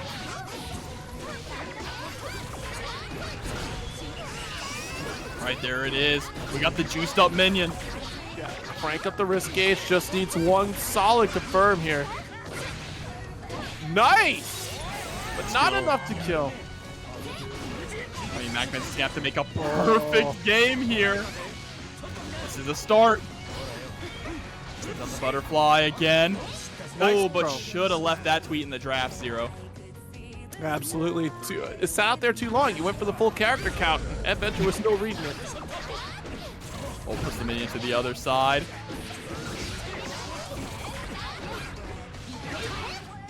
$5D Elysium driver. Huge for Eddventure now. Nice. I smell a game 5.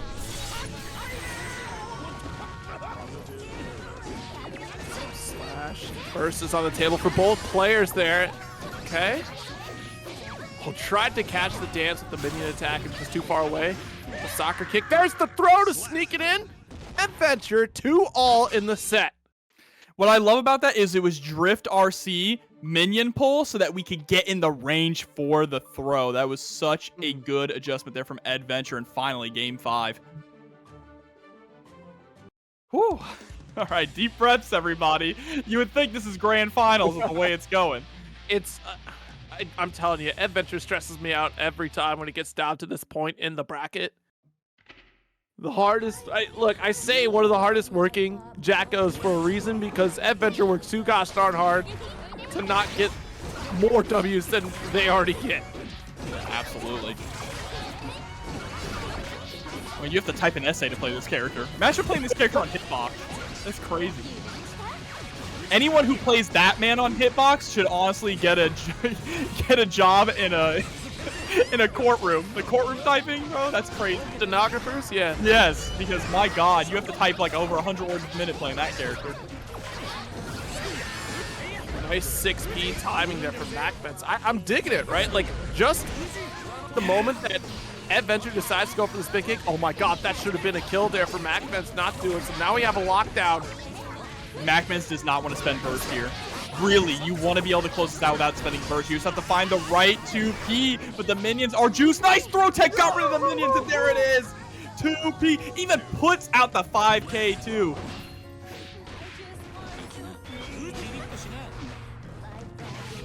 All right, there's the chase down, catches the backdash.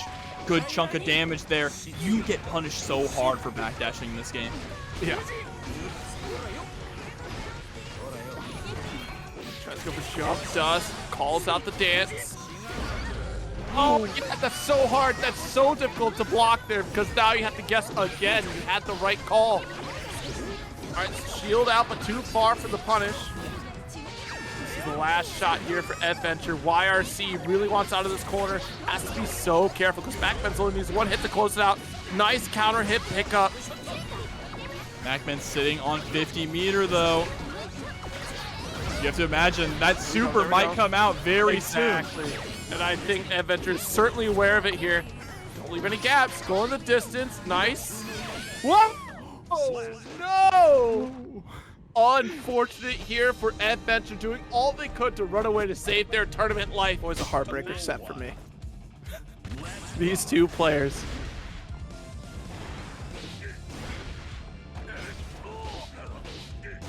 A couple 2Ks here.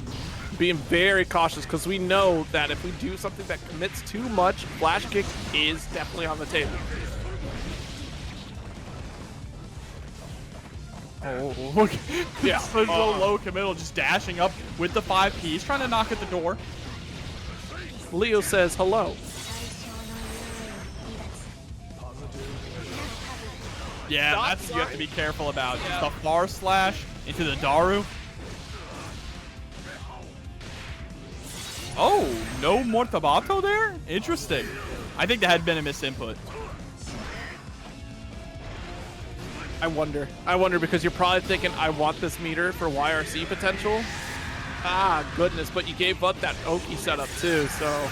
Yeah, and dead with 100 meter. That is tragic to see. There we go, far slash again.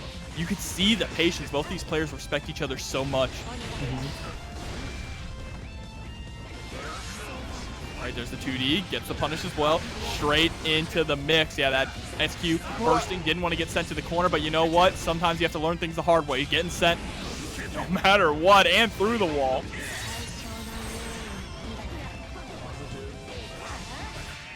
Took it 2D, got a solid pickup with that red RC.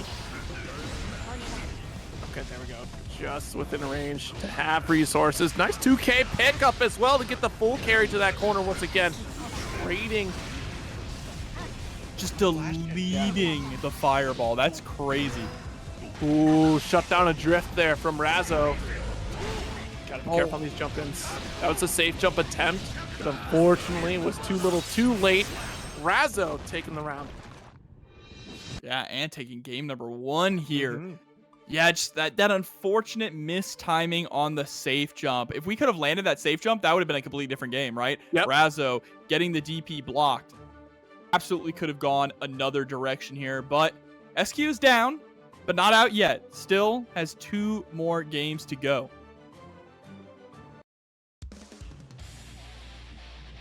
So let's see, jumping right into it. The Ram Roblox is so funny. That's 2. I'm telling you, there's something going on in Roblox this weekend. Yeah, I don't know. These players out here talking about the Robux. Does anyone have the lore in chat? Here we go. 2D. Hello? Godlike poke. Okay. You see SQ just trying to put out the 5K, right? Low committal. Doesn't want to stick out anything with too much recovery on it because Razzo is so good at whiff punishing. Yeah.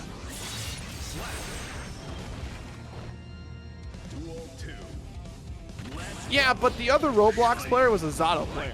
So That's true. that can't be right, Composite. Look at these just blocks from Razzo as well. That's 3 just blocks on the heavy slashes and the whiff punish with the 5K. Just a couple close slashes. Nice timing on the throw from SQ. Reverse it on out. Don't want to hold on to any of this pressure. Oh God, let me out, let me out, let me out.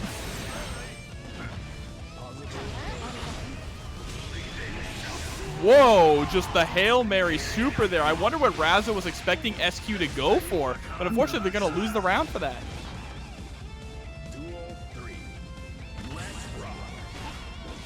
That had to have been just a big call out on something, but I'm not sure exactly what Razzo was expecting from SQ.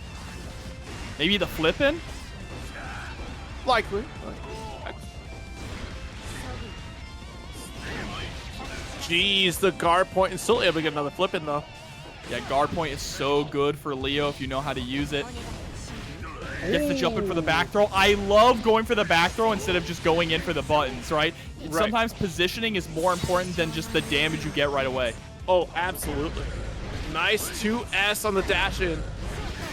The jump back slash. Gonna get a little extra pickup with the drift up. Red RC.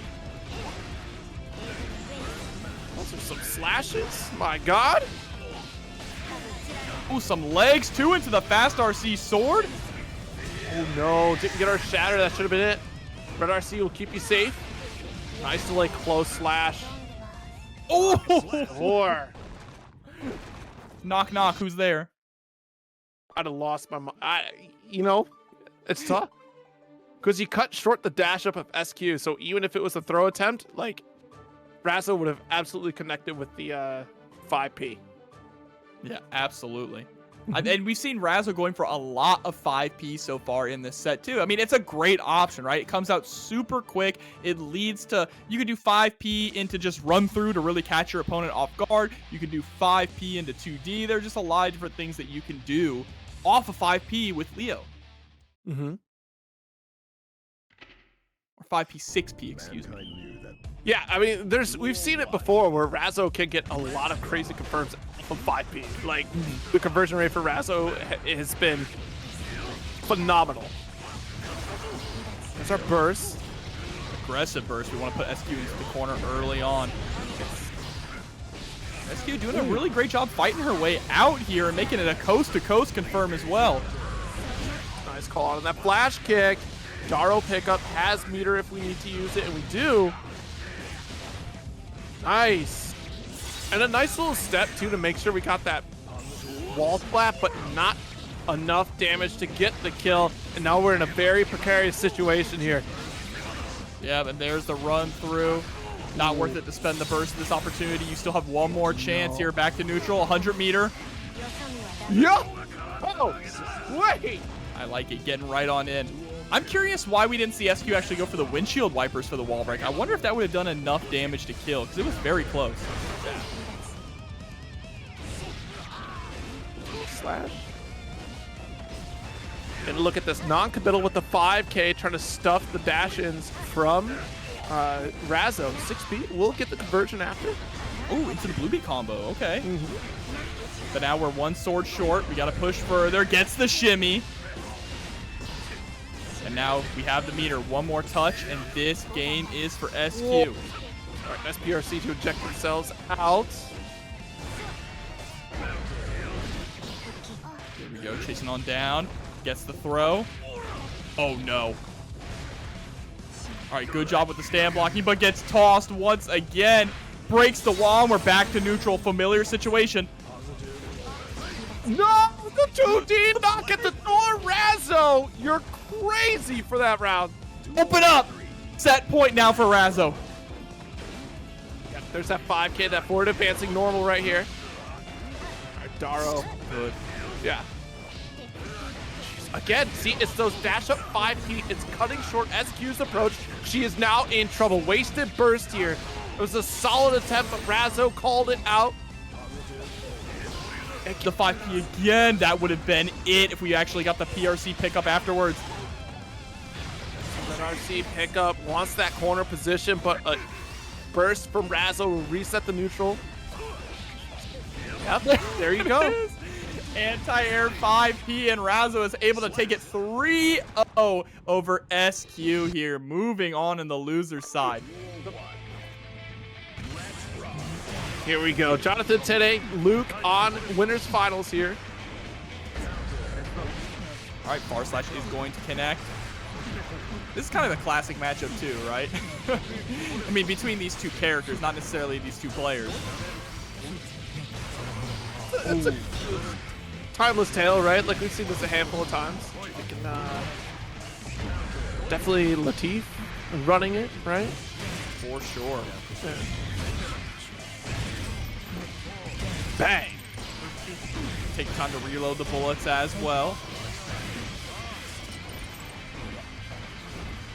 Stack of pressure once again. Gunshots out. Not your turn quite yet here. There's the throw. Good round for Luke. Especially turning it around, too.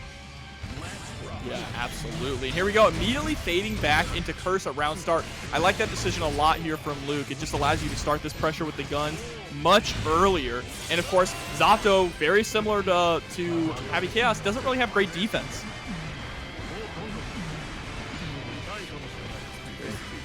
Knockdowns. Ooh, good jump out here from Luke.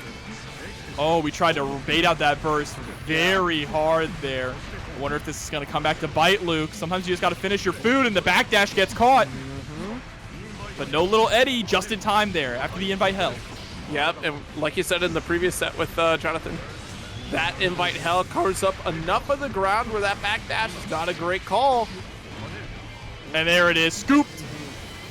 Straight into the deep blue sea. The Megalodon. A Sharknado.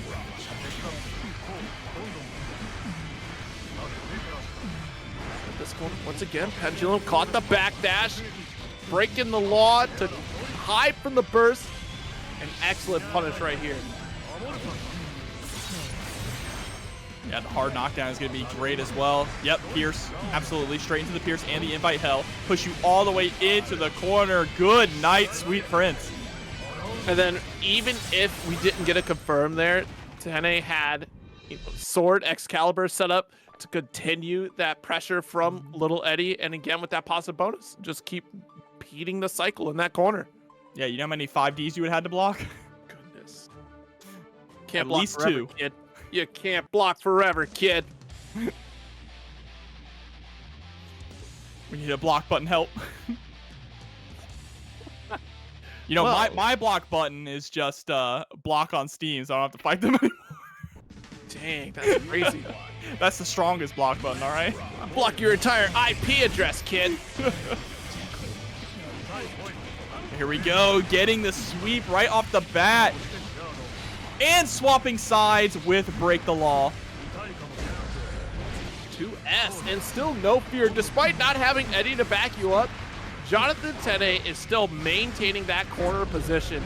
Pendulum, not your turn, Luke.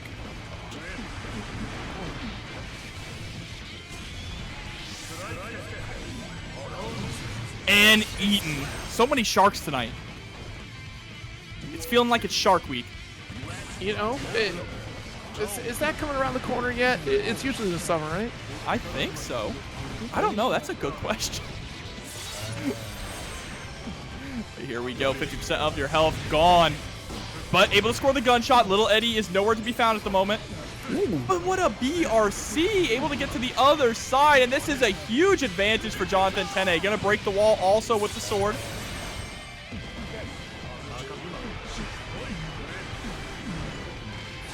And there it is. Johnathon Tene up 2-0. And Luke is trying desperately to fight back, but really has not been able to find an answer. Yeah. I think navigating too, like it's really important to call out that blue RC to navigate to the other side there. It's utilizing that additional tool, I think is, something that we're going to see more and more of as the life of Strive goes on, because not only are we seeing like BRC drifting just to avoid certain scenarios to gain that invulnerability, but also to add that extra maneuverability to get some crazy mix-ups as well. I think it's a skill that definitely needs to be picked up as time goes on for this game. Yeah, absolutely. I mean, that is why these players are in winners finals, because they're able to pull out those clutch situations with their meter when it matters. And Johnathon Tene is doing such a good job weathering the storm that is Happy Chaos. And hold up. No. Look at little Eddie. He's just got the gears out. He's ready to go. You know what's crazy? Red Diamond Knot literally just said, hey, the internet is finally plugged in. You're in trouble. And that happened. Just pull it out. Pull the plug. But it looks like it was just on the spectator end there. Nice challenge with the 2K. Saw the flash of the 5D, and we're going to swap sides again with Break the Law. Johnathon's use of Break the Law has also been phenomenal, using it along with Eddie to just push the opponent into the corner and going down a lot to try and bait out burst, just like that. But it's not too committal to bait out the burst, right? We can go underground while Eddie is still out to still have a hitbox in the air, but it'll allow us to still avoid the burst. True. Nice scoop.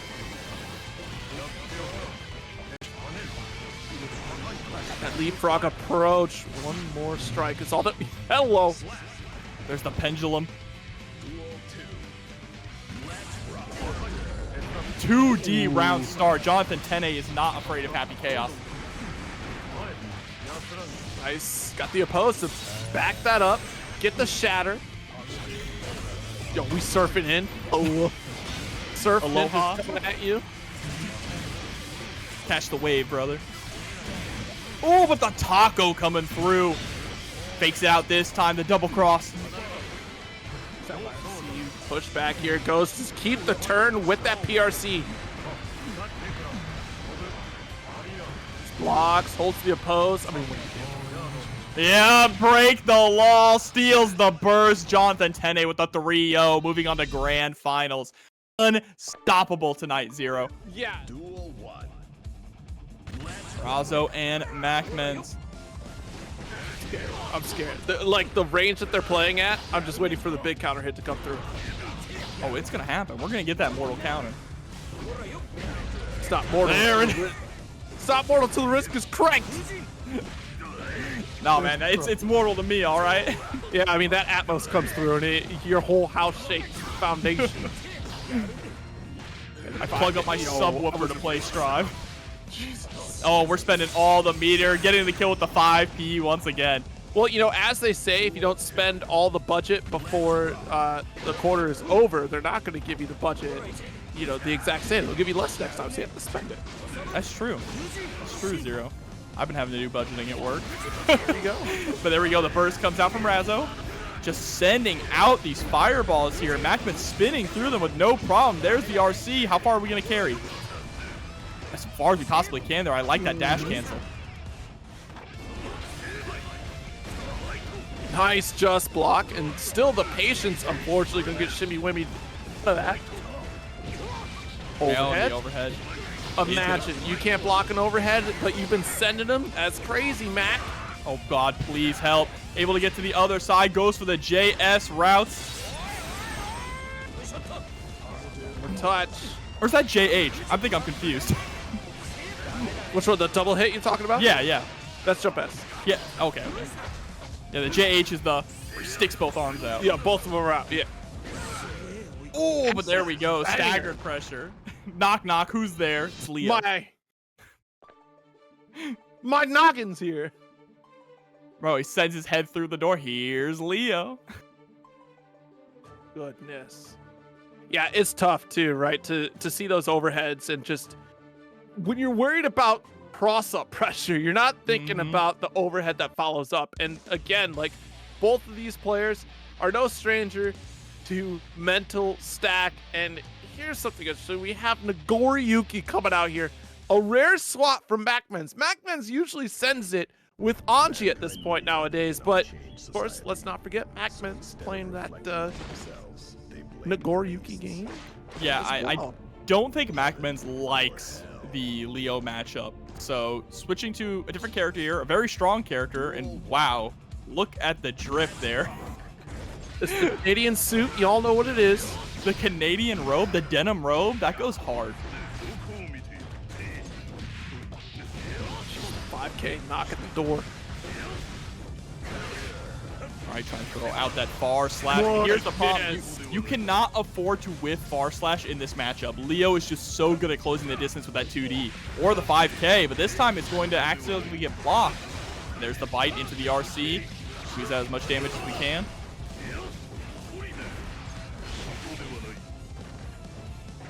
It's decisions like that, though, that are interesting, right? MacMens is, obviously, this isn't his main character. He's swapping this for the matchup. But going into bite RC is not something you normally see from dedicated Nago players, right? Because there's so much scaling. They like to go for the bite and leave the RC for the mix-up that follows.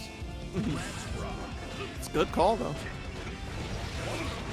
There's the Beyblade into the 6H OTG. Ooh. Oh, but you played yourself. Good block. Ah, but don't forget about that. None to one coming through with the raid. That Totsugeki right on the DP was godlike. Yeah, that was perfect. That was perfect. Welcome. I hope your stream went well. Ooh, interesting trade there. But Razzo sitting at 100 meter. There's the 6P. Not going to spend any in that situation, actually. Ooh, there's the chase down here from Razzo. What a burst. Too early on the slash to challenge Razzo there, and Razzo taking the wrap. All right, just jumping back to create a little bit of space, and that dash forward 2D is just such a good neutral tool for Leo. Okay, we're pressing out with the 2A, 2P. Patience here from MacMens. The burst comes out from Razzo. We are sitting at level 3 blood now, which means that Nagoriyuki is going to take extra damage. And you can see it.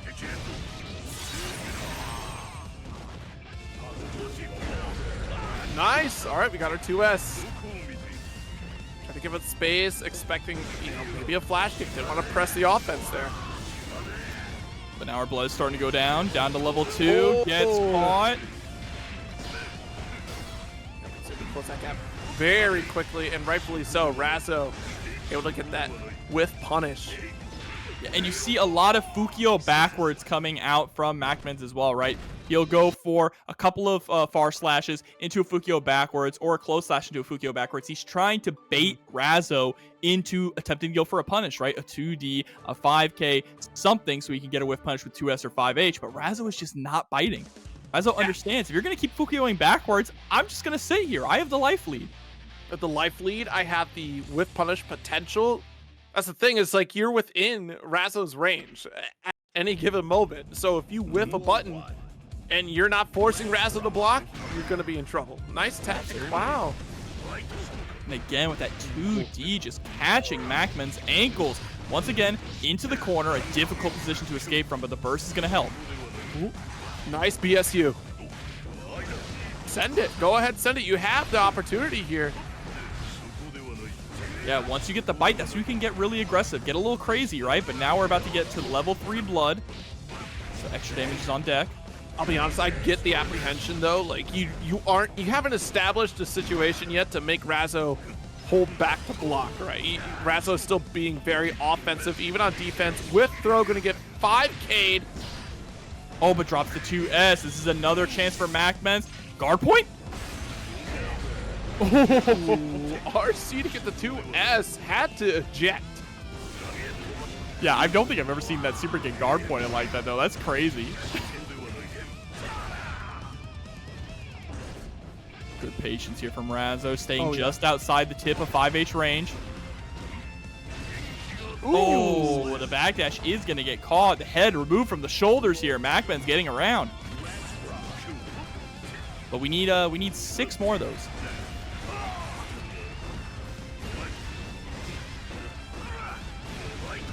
Good blocks here from MacMens. That risk is cranked up though.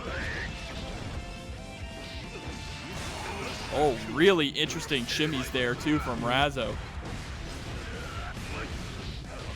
Run through, nice punish, but the burst, aggressive burst here. We want to keep MacMens in the corner.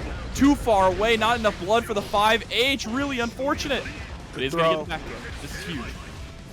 Good. YRC is still able to keep the aggression. But then that distance game once again, and Razzo wasting no time to close that gap. Goes Bukyo forward with the slash. MacMens wants to take this here. Yeah, you can see how cautious MacMens is being about the DP, right? And there we go. Just 5P. Talk to the hand here. MacMens finally getting a point on the board.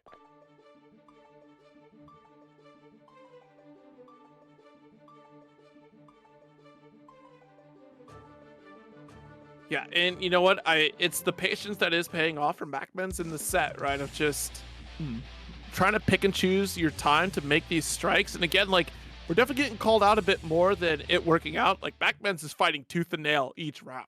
And Razzo just as much has the patience that MacMens has, especially too that she significantly gets that life lead scenario where she's waiting for you to throw out a button and will very quickly smother for a whiff punish. Yeah, I think it's pretty obvious from what we're seeing, though, that MacMens is definitely fighting uphill, right? Even when we're able to take that first game, it was not an easy first game to take, and Razzo still feels firmly in control. It's just that Nagoriyuki can dish out that damage to kind of even the playing field. Exactly. Here we go, getting tossed right back into the corner, and the overhead connect. Super should be enough. Yeah. One prawn. Singular prawn. Follow.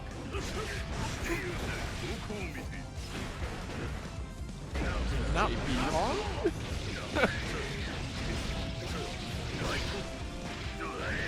Oh man, the throw. And this is set point now for Razzo. Goes for the DP, nice. Just hard call out. Couple turbulence here, gonna get the shatter. MacMens has to burst immediately on the next touch, and that's gonna be a fact that Razzo keeps in their mind. Oh. No fly zone, and that's the thing is Nagoriyuki has such a predictable jump arc. He only If they want to try to back off, they'll be out there whiffing. So we'll see if Luke can get the lockdown on Razzo here and already closing the gap. This is the start. All right, here we go, getting the draw. We have the golden gun for this one too. Tap, bursting. Yeah, surprised to see Razzo burst this low on life, right? Don't me to think, all right, we just cut our losses, try to fight back here, but Razzo still thinks they can take this. I mean, hey, Leo can do the damage, but we are mashing on the close slash there. Luke was too high up and is going to be able to get the super here. I do like the fact that we're opting, and this is one of the first times we've seen it from Luke, opting to sort of clone and sitting right on top of it, trying to force the situation against Razzo there. And blast, dodge this. Chaos does not have a guard break button, but the The ready aim shot, that's ridiculous, the 5K. The ready aim shot does guard break.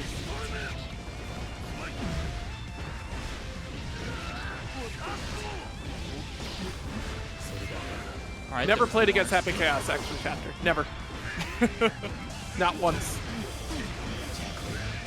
Oh, the 5D is going to connect. Take the time to reload the bullets. But what is that clone? What is that pose? If that was a real question. I'm sorry. I've only said it like 20 times this week. And here we go. Gets the gunshot again. Juggling 6S into the golden gun here. Deus Ex Machina. And it's still not enough. But now you're in a horrible position. Whoa, we got aggressive. That was shocking, actually, from Luke. To be aggressive in that situation. Actually, you got a gun. I mean, yeah. You only have... if they literally do not hold FD, you win the round. Why go in? But it worked.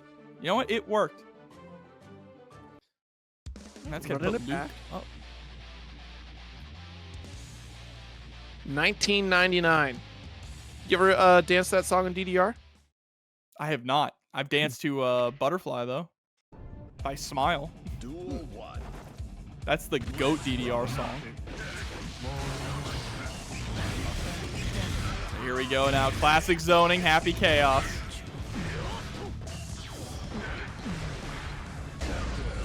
Cool. 6H. Oh, no! I Razzo. love it first. We taking it. Prominence burn. Oh, and there's the run through. Gets the overhead. Clean round for Razzo. Duel 2. Let's rock. Oh, but the 2S, unfortunately, running right into it there. Looked like Razzo probably tried to dash up for a close slash or a 2P, or a 5P, excuse me. And lost over half their health for that. Man, this game, you just bleed. Yeah. Throw.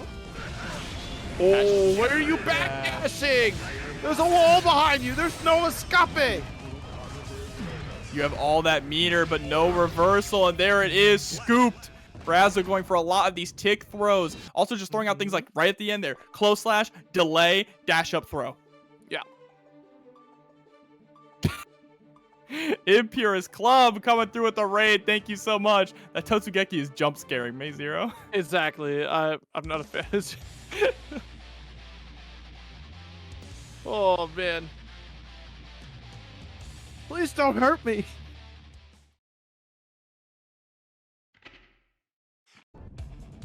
Duel 1. Let's rock. Stanked up. Of course. Send out that flash kick, knock at the door with the throw, back turn stance, another one. So please, overheads.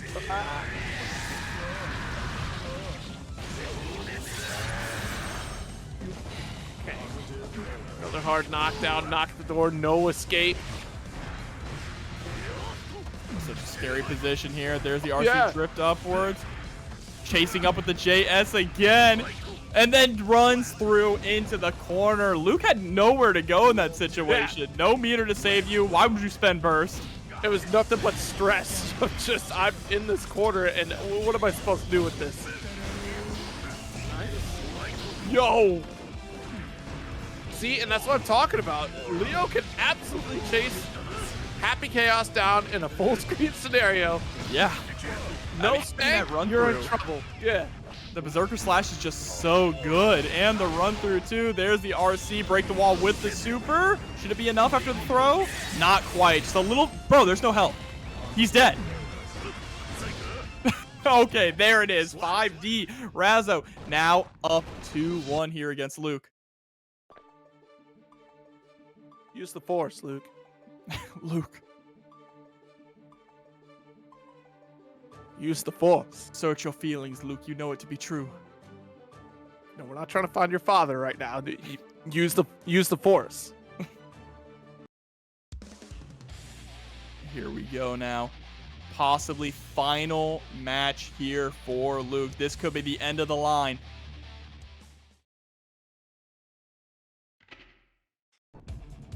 That's no wider than taking a pot shot at a womp rat. Or what was it? I don't remember. You're talking about the Death Star? The hole of the Death Star. Great design. Oh, but there we go. Gets the back throw. Into the OTG. We try to get a little too aggressive there, but Razzo answering with the flash kick. Good reaction there, but try to pull the trigger and not making the mark. Oh, what a 2P challenge, though, from Luke here. Has the opportunity to get aggressive. Razzo with no meter to save her and no burst. Going for the slump is perfect. You don't want to go back to neutral against Razzo. There we go. Closing out the round with the 6S.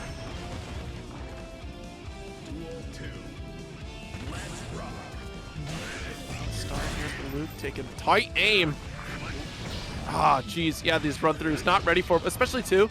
The moment you pull out your gun, you're not able to block. So that's a great reaction moment from Razzo. BRC. Again, just knocking with the 5P. Interesting trade there, but still in Razzo's favor. Has control of the corner. And catches the backdash there. Of course, Luke going to hold on to the burst here for the next round. Set point for Razzo. Luke's been pretty good about the burst so far. There's the 2K2D. We're going to see a burst come out from Razzo. There it is. Yep. I love how more patient Luke is being. Trying to poke with that 5K. But gets caught trying to backdash once again. It's really killing Luke a lot here so far in this set is backdashes. Yeah, absolutely. Like, you're trying to get used to the timing, and Razzo just changes up that timing immediately. Like, I think Razzo recognizes one or two backdashes, and by that point, it's, okay, I adjust my timing and catch you for doing this. And what a shattered, jeez Louise. 3-1 victory for Razzo here in Losers Finals, making a run back to go up against Johnathon Tene. Math, $1 a piece. Look, that's over $1,200. That is. That's math. Come this Thursday, we'll be doing geometry with Asuka. There it is. Scoop early on here from Johnathon Tene.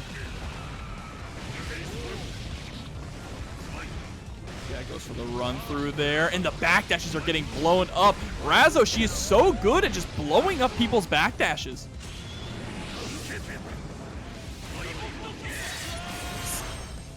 All right, one more touch is what we're looking for here. Dang! Dang, the headbutt. And then the tap. You good? Just got a bit. Hey, we got another round. What a throw. The Surf Ninja gonna get scooped up, punished. Oh, and the double back turn K is gonna catch Johnathon Tene. Oh man, if Zato is a Surf Ninja, do you think Zato controls Eddie with the Game Gear, just like in the movie? That would be crazy.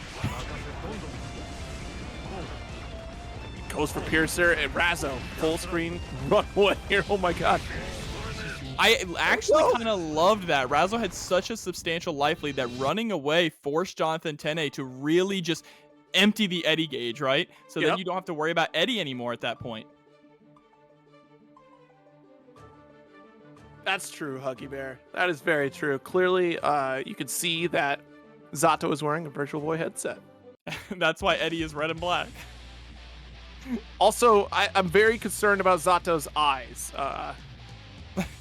Yeah. When's the last time you've seen Zato's eyes? I saw someone in chat ask earlier why we call him Little Eddie. That's just a thing from like the XX+R days that people called him Little Eddie. Yeah, because Zato used to be Eddie. Yeah, Eddie, and then we would say this is Little Eddie, the little guy. Yeah.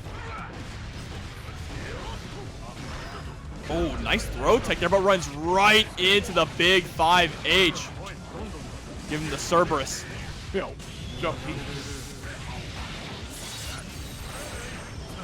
Sent through the wall. Positive bonus here. We need to build up that 50 meter. But Little Eddie is gone thanks to the YRC. Still, Johnathon in a very solid position, but misses the 2H. This is huge. Burst is gone. That's two H's that you attempted there, not finding the mark. Ouroboros with the $5 donation to the match. Thank you so much. What's that for? Is that $327.56? We hit 600. That's going to be a 6-way payout, y'all. Guilty Gear from Forum. All right, I love the FD that we just saw there from Razzo, too. Didn't want to commit to a button on the cross-up, but does commit to the 2K2D. Oh, no invite help for you. Yeah, we do RC. I don't think we were expecting the momentum from that, unfortunately, but we do get the grab. They're able to close out the round. See, y'all know the statistic, too. Razzo got put in the losers. That means Razzo turns up to 11. It's the Razzo factor. Absolutely. Oh my god, the anti-air close slash headbutt down to earth. All right, on in. Oppose, doing the job with the Hydras. There's the Donkey Kong Country 2 sword. All right, Pierce, of course. Pierce in the leap, though, this time. Oppose, hold this position. Oh, the BRC to avoid the command grab there. No full punish, though. But got the room to get out of that corner. Yeah, I wonder if we didn't... Part of me feels like we were already holding back, and so when we pressed forward and heavy slash, we didn't get what we wanted. Instead, we got the fireball, right? I think we wanted a button there. That makes sense, right? Because he has just charge anyways on the BRC, yeah. Yeah, and Johnathon Tene was just stuck in the command grab animation, so that would have been a mortal counter on a 5H. Okay, well. Taking a moment here to get locked and loaded back into the set. 1-all in this grand finals.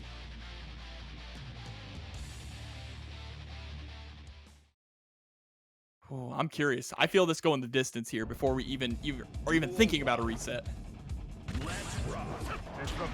right, round start again. Razzo going for the low middle option with the dash up 2P, but Johnathon Tene putting out that wall that is Eddie. And now Eddie's gone. But what a backdash. Too far away, though, for the 2D. Unfortunate. Ooh. Yo. Nice. Set up the leapfrog to pick back up into this corner. Nice side swap exchange from Johnathon Tene. Yeah, and there we go. Good nice God. 2H as well. Yeah. What a round.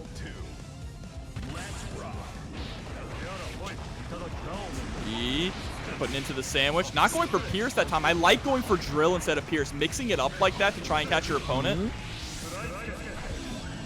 Amorphous. Megalodon. Am I getting better at my Jason Statham? You can tell me I'm not. A Megalodon. That's a Megalodon. He's Australian, right? I have no idea. He strikes me as an Australian. What makes you say that about?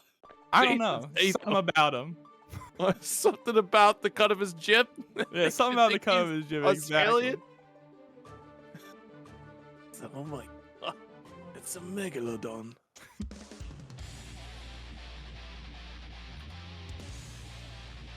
I hear you Googling it. You trying to find out right now?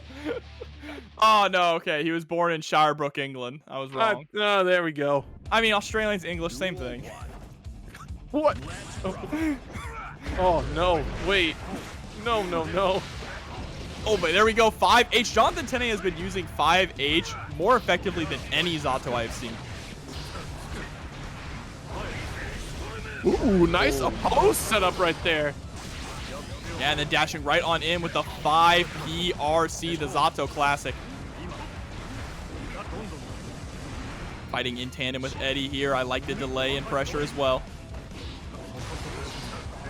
Burst, hold that corner. Oh no. What's interesting too that we're not seeing from the original set, Razzo was like on reaction, interrupting these leapfrogs. And unfortunately at that range, that would have had to have been a 6P interrupt on there, but that's such a commitment for Leo to really try to punish that. Yeah, absolutely.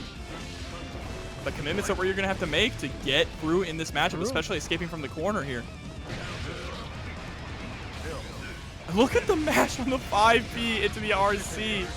Johnathon Tene just using it as a way to gain advantage here. Oh, tried to go for a jump dust to get out of dodge, and Johnathon Tene chased it down. This is one last interaction, and if we take it here, it's over. burst safe route. Yeah, baits out the burst, and Johnathon Tene takes it 3-1.